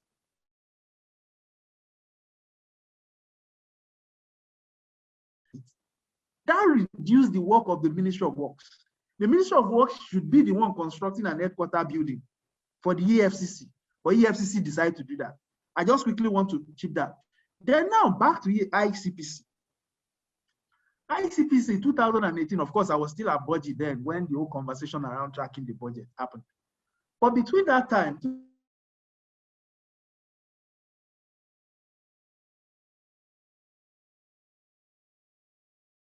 constituency project, zonal intervention project, they had moved one step further. If you look at the first, you ask yourself why the personnel cost of government is skyrocketing without salary increments. It's either the government is recruiting people into the civil service illegally, which is corruption itself. But look at the headline figures. It is so clear to everybody. The biggest growth area in government today is non-regular allowance.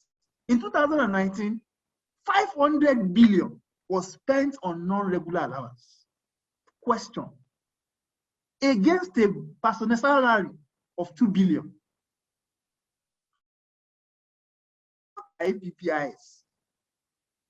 This money is they got it through another means. So a big, I'll call it a big corruption scandal.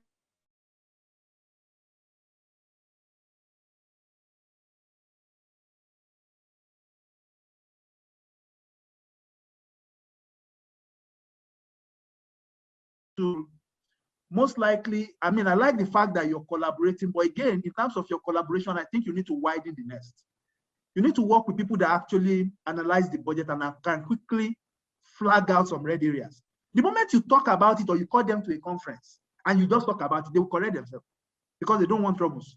But because nobody's looking at that direction, of course, they continue to flag up. So I would say, as you're doing your collaboration, you need to expand it even beyond tracking the budget into people that actually critically look at the budget and can easily point you in the area of red flags that you can now begin to work on.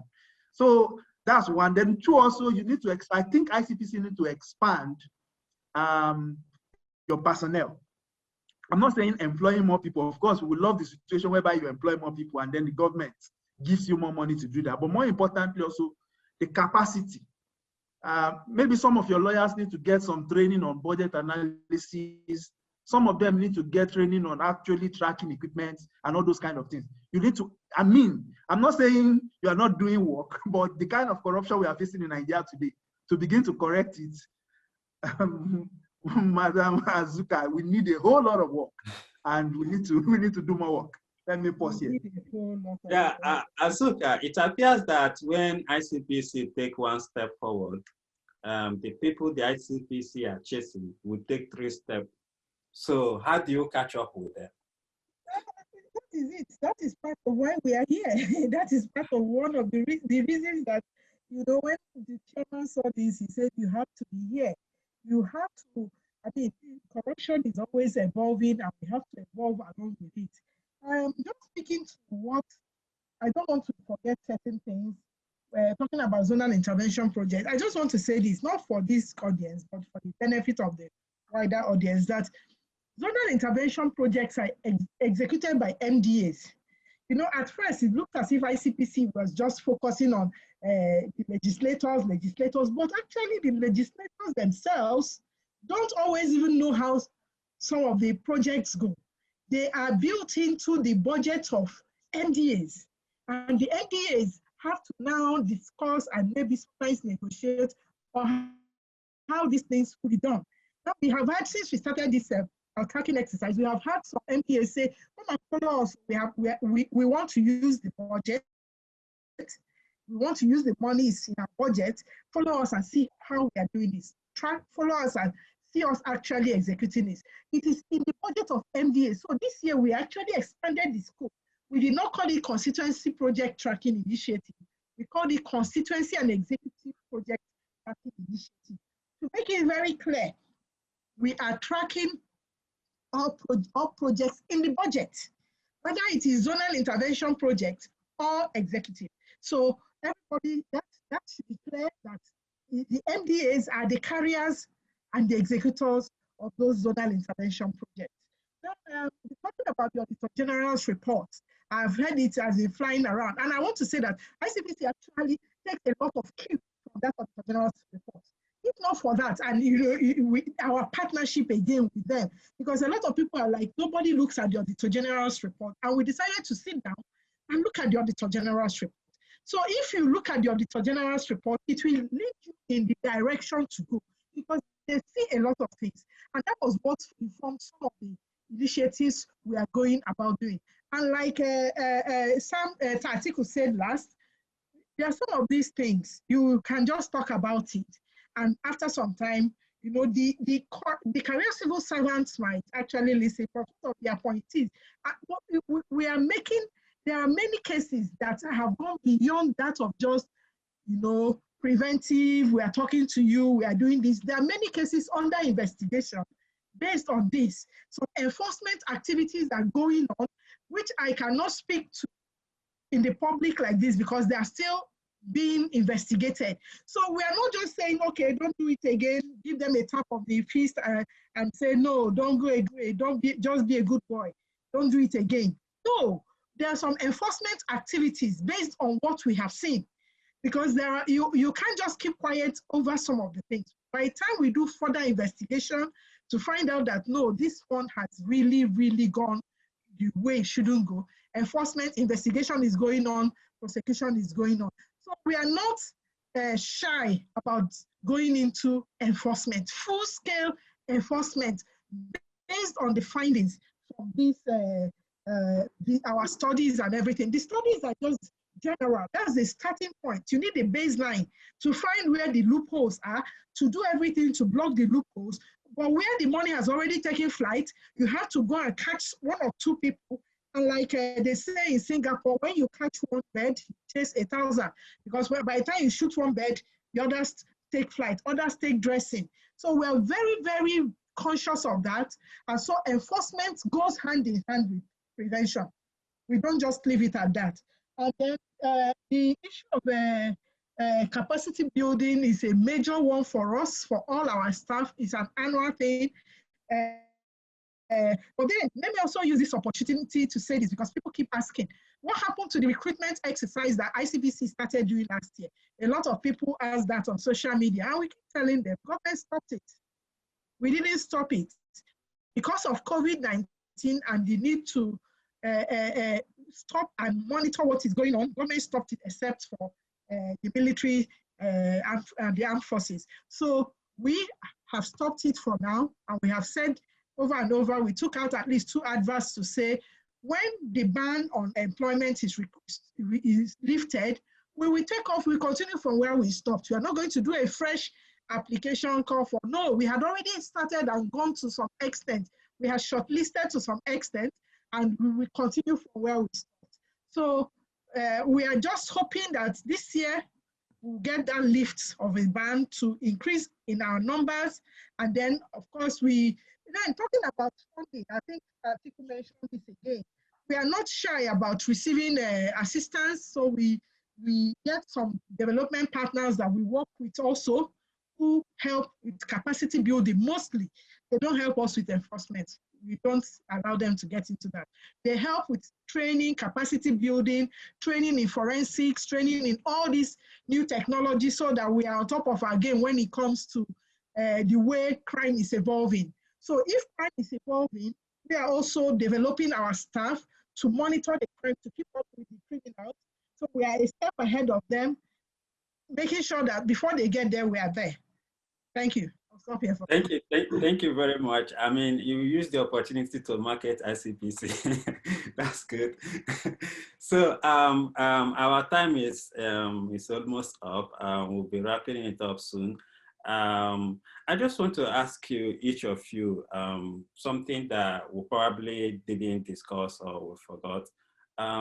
Maybe just like 1 minute each, and you know, just summarize your ideas and what you think we should be focusing on. I mean, the things that we should be focusing on in our budget in terms of innovation to ensure that we nip this corruption in the board, because we'll be talking about it over the years and we can't continue to go on like this.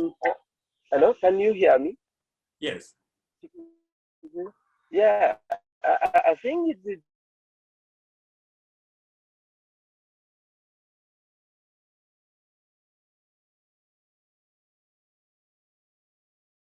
from their contribution, and I think this is the kind of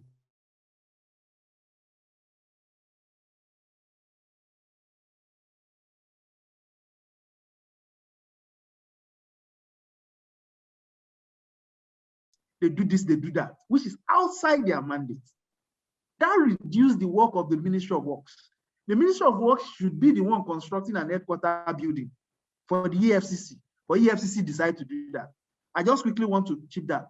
Then now back to ICPC. ICPC 2018, of course, I was still at budget then when the whole conversation around tracking the budget happened.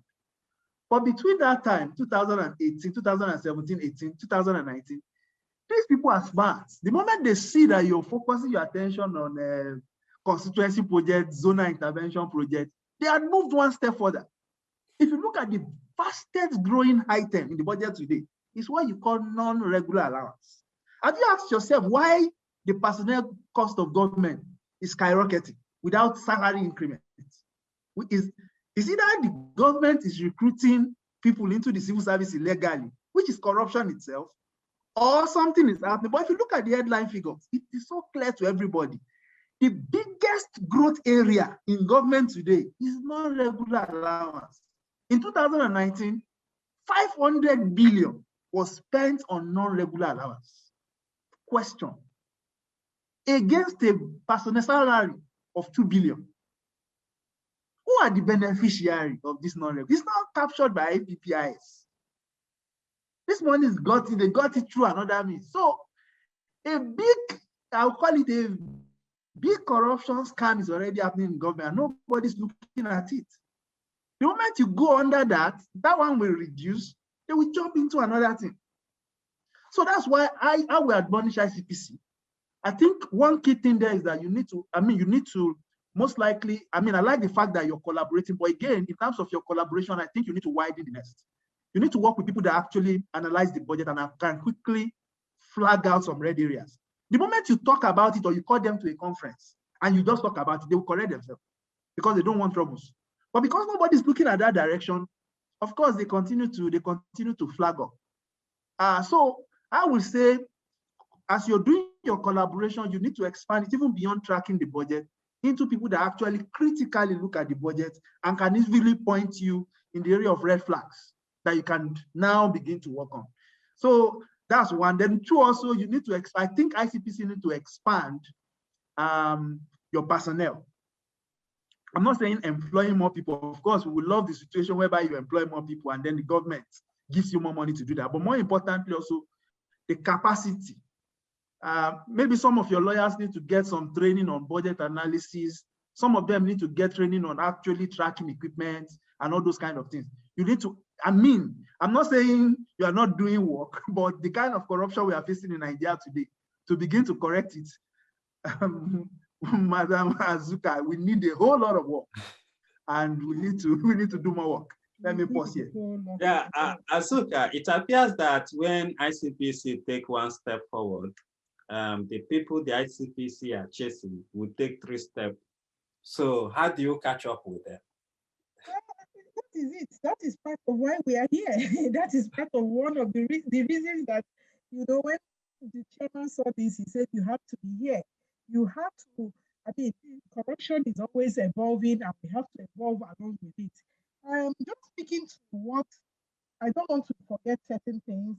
We're talking about zonal intervention project. I just want to say this, not for this audience, but for the benefit of the wider audience, that zonal intervention projects are executed by MDAs. At first, it looked as if ICPC was just focusing on the legislators, but actually the legislators themselves don't always even know how some of the projects go. They are built into the budget of MDAs, and the MDAs have to now discuss and maybe sometimes negotiate on how these things could be done. Now we have had, since we started this our tracking exercise, we have had some MPAs say, come and follow us. We want to use the budget. We want to use the monies in our budget. Follow us and see how we are doing this. Follow us and see us actually executing this. It is in the budget of MDA. So this year we actually expanded the scope. We did not call it Constituency Project Tracking Initiative. We called it Constituency and Executive Project Tracking Initiative. To make it very clear, we are tracking all projects in the budget, whether it is zonal intervention project or executive. So everybody, that should be clear that the MDAs are the carriers and the executors of those zonal intervention projects. Then talking about the Auditor General's report, I've heard it as a flying around, and I want to say that ICPC actually takes a lot of cue from that Auditor General's report. If not for that, and our partnership again with them, because a lot of people are like, nobody looks at the Auditor General's report, and we decided to sit down and look at the Auditor General's report. So if you look at the Auditor General's report, it will lead you in the direction to go, because they see a lot of things. And that was what informed some of the initiatives we are going about doing. And like some article said last, there are some of these things, you can just talk about it. And after some time, the career civil servants might actually listen, for some of the appointees. There are many cases that have gone beyond that of just, preventive, we are talking to you, we are doing this. There are many cases under investigation based on this. So enforcement activities are going on, which I cannot speak to in the public like this because they are still being investigated. So we are not just saying, okay, don't do it again, give them a tap of the fist and say, no, don't go again, just be a good boy, don't do it again. No, there are some enforcement activities based on what we have seen, because you can't just keep quiet over some of the things. By the time we do further investigation to find out that, no, this one has really, really gone the way it shouldn't go, enforcement investigation is going on, prosecution is going on. So we are not shy about going into enforcement, full-scale enforcement based on the findings from these our studies and everything. The studies are just general. That's the starting point. You need a baseline to find where the loopholes are, to do everything to block the loopholes. But where the money has already taken flight, you have to go and catch one or two people. And like they say in Singapore, when you catch one bird, you chase 1,000. Because by the time you shoot one bird, the others take flight, others take dressing. So we're very, very conscious of that. And so enforcement goes hand in hand with prevention. We don't just leave it at that. And then the issue of capacity building is a major one for us, for all our staff. It's an annual thing. But then let me also use this opportunity to say this, because people keep asking, what happened to the recruitment exercise that ICPC started doing last year? A lot of people ask that on social media, and we keep telling them, government stopped it. We didn't stop it. Because of COVID-19 and the need to stop and monitor what is going on, government stopped it except for the military and the armed forces. So we have stopped it for now, and we have said over and over, we took out at least 2 adverts to say, when the ban on employment is lifted, we will take off, we continue from where we stopped. We are not going to do a fresh application call for, no, we had already started and gone to some extent. We have shortlisted to some extent, and we will continue from where we stopped. So we are just hoping that this year we'll get that lift of a ban to increase in our numbers. And then, of course, then talking about funding, I think Atiku mentioned this again. We are not shy about receiving assistance. So we get some development partners that we work with also, who help with capacity building. Mostly, they don't help us with enforcement. We don't allow them to get into that. They help with training, capacity building, training in forensics, training in all these new technologies, so that we are on top of our game when it comes to the way crime is evolving. So if crime is evolving, we are also developing our staff to monitor the crime, to keep up with the criminals.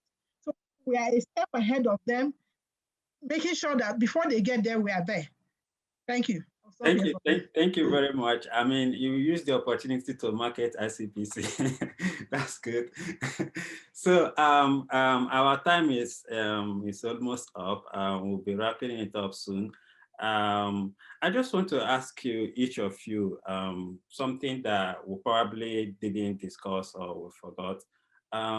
Maybe just like 1 minute each, and just summarize your ideas and what you think we should be focusing on. I mean, the things that we should be focusing on in our budget in terms of innovation to ensure that we nip this corruption in the board, because we've been talking about it over the years, and we can't continue to go on like this.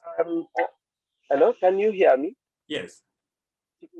Yeah, I think it's important to appreciate all the panelists for not just the contribution but also their time. I think we've had the opportunity of learning profoundly from their contribution, and I think this is the kind of town hall meetings that we need to organize many times within ourselves as stakeholders in the anti-corruption, the media, the civil society, the ICPC, and I mean, so let me say generally the anti-corruption agencies. One of the things that the 2020 uh, Appropriation Act, which is a law, has done is also to criminalize some of the usual everyday practice of the civil servants. One of the idea of contract splitting, also sometimes especially fundraising and generating agencies who will get surplus in their operational allocations and then either divert it or allegedly use it for some other activities that are not appropriated by the National Assembly. This is providing us an opportunity to pay additional attention, not even just to some of these little ministries or even the big ones, but most especially the MDAs. You talk about the central bank, for instance. You talk about NNPC, DPR, and the oil company generally. You even talk about the Ministry of Finance, and then you would be able to understand how some of these things are perpetuated by the civil servants. It is interesting that you mentioned the case of Chief Bode George, which was more or less the same thing, a case of contract splitting that resulted in the conviction and unfortunately was overturned by the Supreme Court. But the most important thing for us as civil society is that we can't be tired of raising issues. We can't be tired of shouting. We can't be tired of exposing the issues. And we can't be tired of collaborating with the anti-corruption agencies. Just like the newly confirmed EFCC chairman said, that there would be need to actually probe, unexplained wealth. If we can start with that, of dealing, we don't need to have a case of allegations of corruption of public against public servants, of civil servants, of public office holders before actions are taken on some of the assets, both locally. And Tokwe mentioned about even quite a number of them with their children in Harvard, in Oxford. We make a joke out of those facts. But these are things that we need to compile as cases and then engage them at the local level.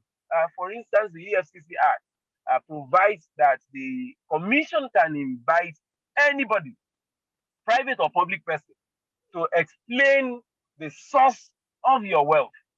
If you are considered or assumed to be living above your legitimate means, you can be invited to come and explain how you accumulate those assets. When we get to that level, a huge percentage of the property and assets in Abuja are owned by civil servants under several forms of these guys and different ownership.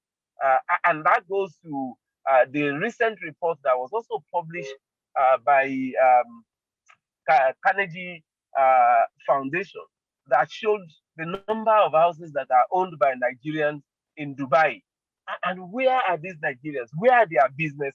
You know that quite a number of them really don't have any other means of business than public funds, either contractors who are collaborating or conspiring with public officers to divert funds, inflate contracts, and also cut some of the necessary or even approved contracts for social services in the system. So it's important that we forge and continue to encourage this kind and level of collaboration till we have a very difficult operational terrain for the corrupt, either in private or public life. And it is not just only in public life, it is also in private system. The banks are yet to also be on the major searchlight, and I think the ICPC would see this as another area.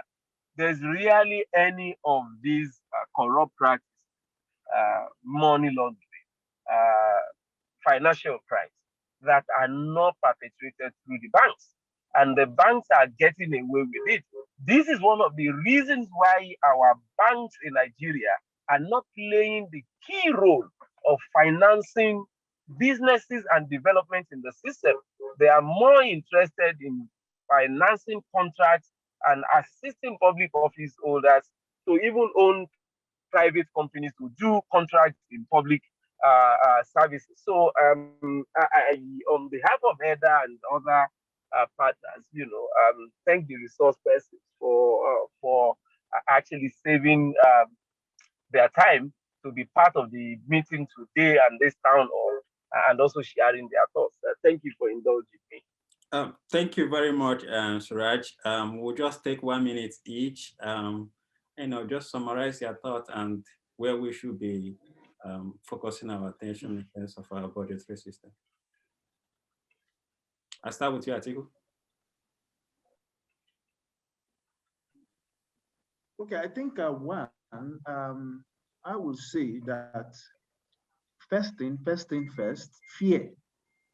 The fact that you pick up an armed robber and then you say, oh, if you actually commit robbery, you will be shot dead, would not prevent robbery. You need to put security in place to ensure robbery does not happen. So at the art of fighting corruption, we need systems and process, control systems. Stop sharing cash, conditional cash transfer. There's no auditable trade. Stop, a lot of things goes on. So we need systems and process in place that prevents corruption from happening. That's the first one. The second is effective oversight. Oversight over MDAs is weak, relatively very weak. We don't spend money on oversight. Building a road, I mean the rail line from Lagos to what do you call it now, Ibadan. We did know, yeah, they are building road, but who was responsible for counting? Looking at the quantity, the bill of quantity, and comparing data to ensure that we've not been shortchanged? Absolutely nobody. So we need to spend on oversight. Oversight, National Assembly, the executive themselves, the Auditor General. The third bit itself is that ICPC, of course, I love the fact that they are collaborating with the Auditor General. We need to begin to produce compliance audits. How is MDAs? Every MDA should have a compliance audit. Did you comply with procedures and directive of government? The acting president signed an executive order asking some people to comply with certain things. They did not. And nobody actually documented. We need to produce it. If we are consistently doing that and we are churning out those reports on an annual basis, and then enforcement comes with that, I'm sure we begin to correct incidents of corruption. I'm not happy when indices for measuring corruption in Nigeria is total number of people prosecuted. Absolutely not. What I want to see is reduction in corruption. This money is just not there. I think, let me pause here and say, I think it's a conversation that must continue, and I think it's also critical to thank actually the people that put this together to begin conversation and continue conversation on anti-corruption and then corruption. So thank you. Thank you very much, Joshua. I think Atiku kind of gave a broad, overview of what I would probably say, but I'll probably also add to the issue of, open data, right? So it's high time, the anti-corruption agencies such as ICPC, EFCC, even makes the, some of the things that they have found out public. So all the assets that have been recovered, we know the figure, where, who, where, and what is it. All the contractors that that ICPC, for instance, are found as either engaged in one malpractice or the other. We need their list online so that even other MDAs don't engage them again. So that BPP can flag them. We need basic data online that can also help our work, the civil society and the rest of them, right? The beneficial ownership, database is very key to all this collusion, right? Because if we know the guy behind the veil, we will know whether he's a public servant or he's not. We need to hasten some of those things. And broadly, this may be a different dimension to it. I think that anti-corruption agencies have benefited a lot from the media and civil society support. And these two subsector of accountability in Nigeria are suffering from a lot of legal issues. And I think it's high time that these anti-corruption agencies start to rise up. The media is under attack. The civil society are under attack. When all those things that the law is trying to use to silence us get done, you will not get those support, whether training, whether reporting, you will not get them again. So if you're able to shut me out of talking as a journalist, when will I be able to give you those reports that you now use to track?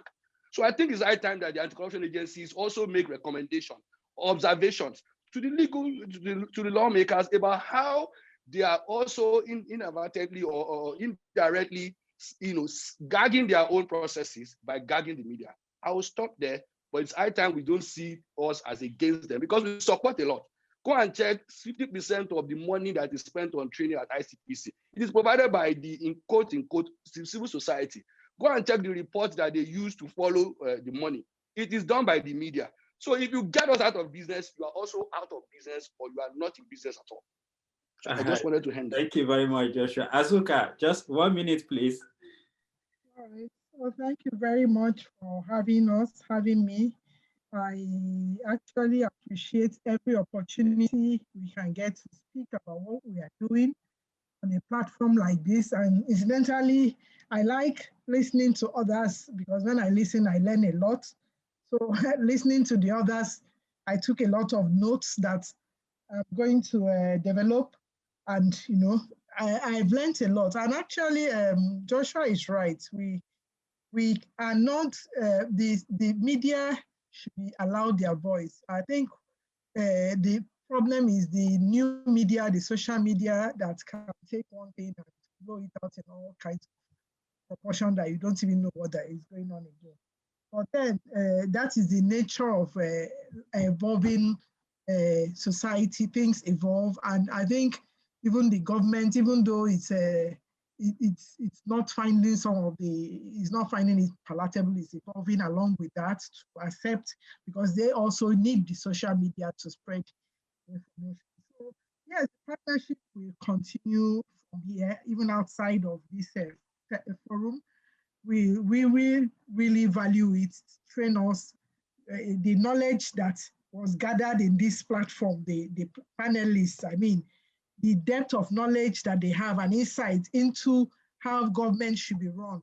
Such people, I believe people like you guys should be throwing things our way and letting us know, go like this, go like this. We appreciate the partnership.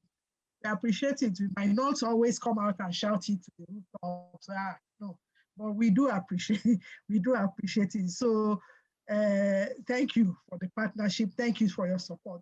And well, we also believe, and we don't want to rest on our laurels. We don't ever think we have arrived. We are doing it. And all the accolades I have heard. But I know in the back of your mind, you are not telling me some of the things. ICPC, you people should do more.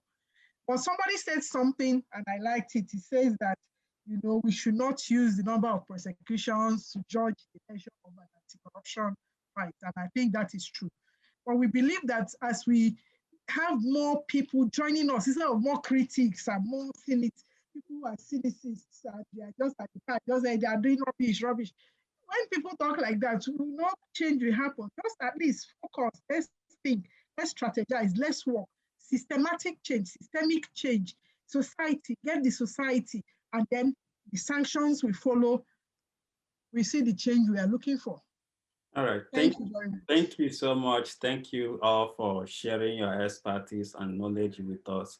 Unfortunately, we were not able to live stream this session because some people reported the program to Facebook, and Facebook did not allow us to share, to live stream it. So I don't know why they were jittery about this, talking about budget and innovation. So it's not like we're directing at any individual.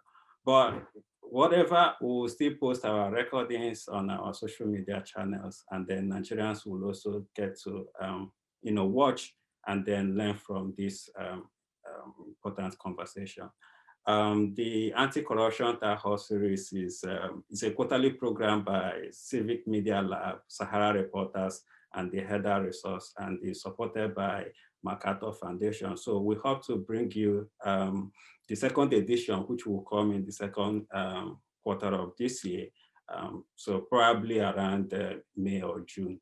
So we plead with our audience to also keep a date with us, and then we'll be able to face this technical issue and also sort it out with Facebook.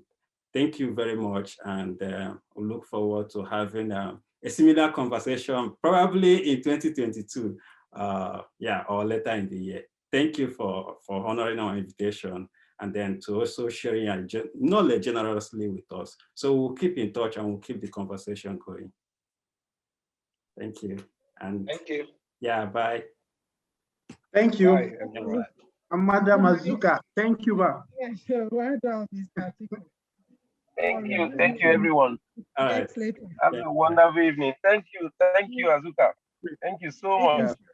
Yeah, thank you very much. Thanks for having me around. Yeah. Thank you, Okoye and Joshua. Thanks for having you guys. Thank you. And Okoye mentioned about even quite a number of them with their children in Harvard, in Oxford. We make a joke out of those facts. But these are things that we need to compile as cases and then engage them at the local level. For instance, the EFCC Act provides that the commission can invite anybody, private or public person, to explain the source of your wealth. If you are considered or assumed to be living above your legitimate means, you can be invited to come and explain how you accumulate those assets. When we get to that level, a huge percentage of the property and assets in Abuja are owned by civil servants under several forms of these guys and different ownership. And that goes to the recent report that was also published by Carnegie Foundation that showed the number of houses that are owned by Nigerians in Dubai. And where are these Nigerians? Where are their businesses? You know that quite a number of them really don't have any other means of business than public funds. Either contractors who are collaborating or conspiring with public officers to divert funds, inflate contracts, and also cut some of the necessary or even approved contracts for social services in the system. So it's important that we forge and continue to encourage this kind and level of collaboration till we have a very difficult operational terrain for the corrupt, either in private or public life. And it is not just only in public life, it is also in private system. The banks are yet to also be on the major searchlight, and I think the ICPC would see this as another area. There's really any of these corrupt practices, money laundering, financial crimes that are not perpetrated through the banks. And the banks are getting away with it. This is one of the reasons why our banks in Nigeria are not playing the key role of financing businesses and development in the system. They are more interested in financing contracts and assisting public office holders to even own private companies to do contracts in public services. So on behalf of Heather and other partners, thank the resource persons for actually saving their time to be part of the meeting today and this town hall. and also sharing their thoughts. Thank you for indulging me. Thank you very much, Suraj. We'll just take 1 minute each. Just summarize your thoughts and where we should be focusing our attention in terms of our budgetary system. I'll start with you, Atiku. Okay, I think one, I would say that first thing first, fear. The fact that you pick up an armed robber and then you say, oh, if you actually commit robbery, you will be shot dead, would not, in fact, would not prevent robbery. You need to put security in place to ensure robbery does not happen. So at the art of fighting corruption, we need systems and process.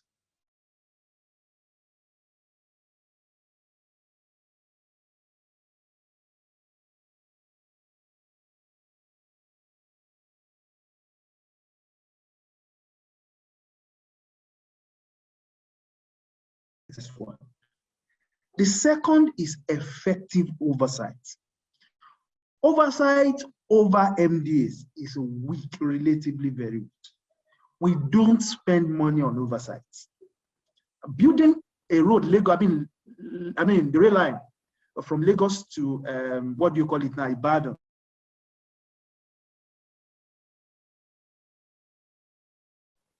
Looking at the quantity, the bill of quantity, and comparing data to ensure that we've not been shortchanged. Absolutely nobody. So we need to spend on oversight. Oversight, National Assembly. ICPC, of course, I love the fact that they are collaborating with the Auditor General. We need to begin to produce compliance audits. How is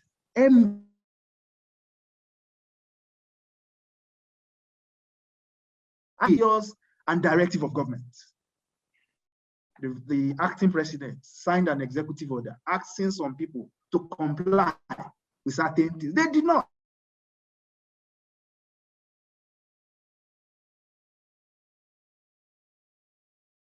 Showing out those reports on an annual basis, and then enforcement comes with that. I'm sure we begin to correct incidents of corruption. I'm not happy.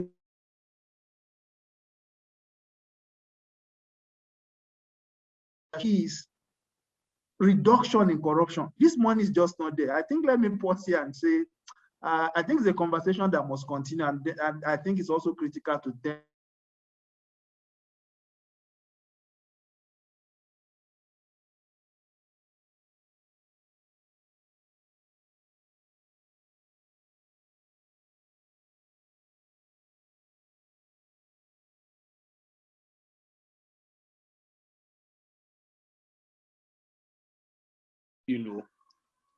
Open data, right? So it's high time that, the anti-corruption agencies such as ICPC,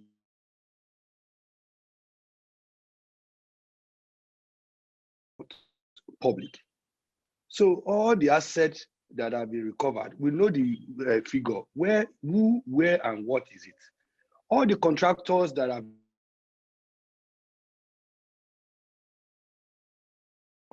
are found as either engaged in one malpractice or the other. We need their list online so that even other MDAs don't engage them again. So that, BPP,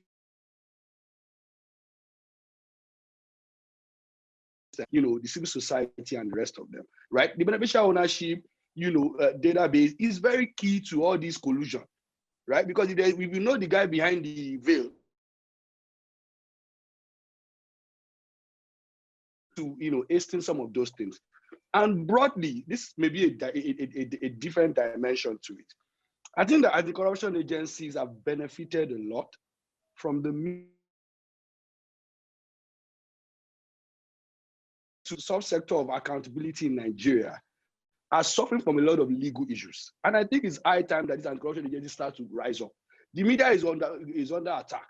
This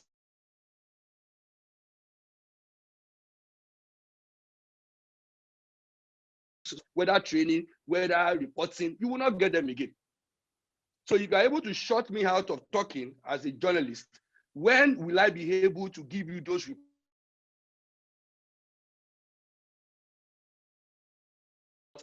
observations to the legal, to the lawmakers about how they are also inadvertently or indirectly, gagging their own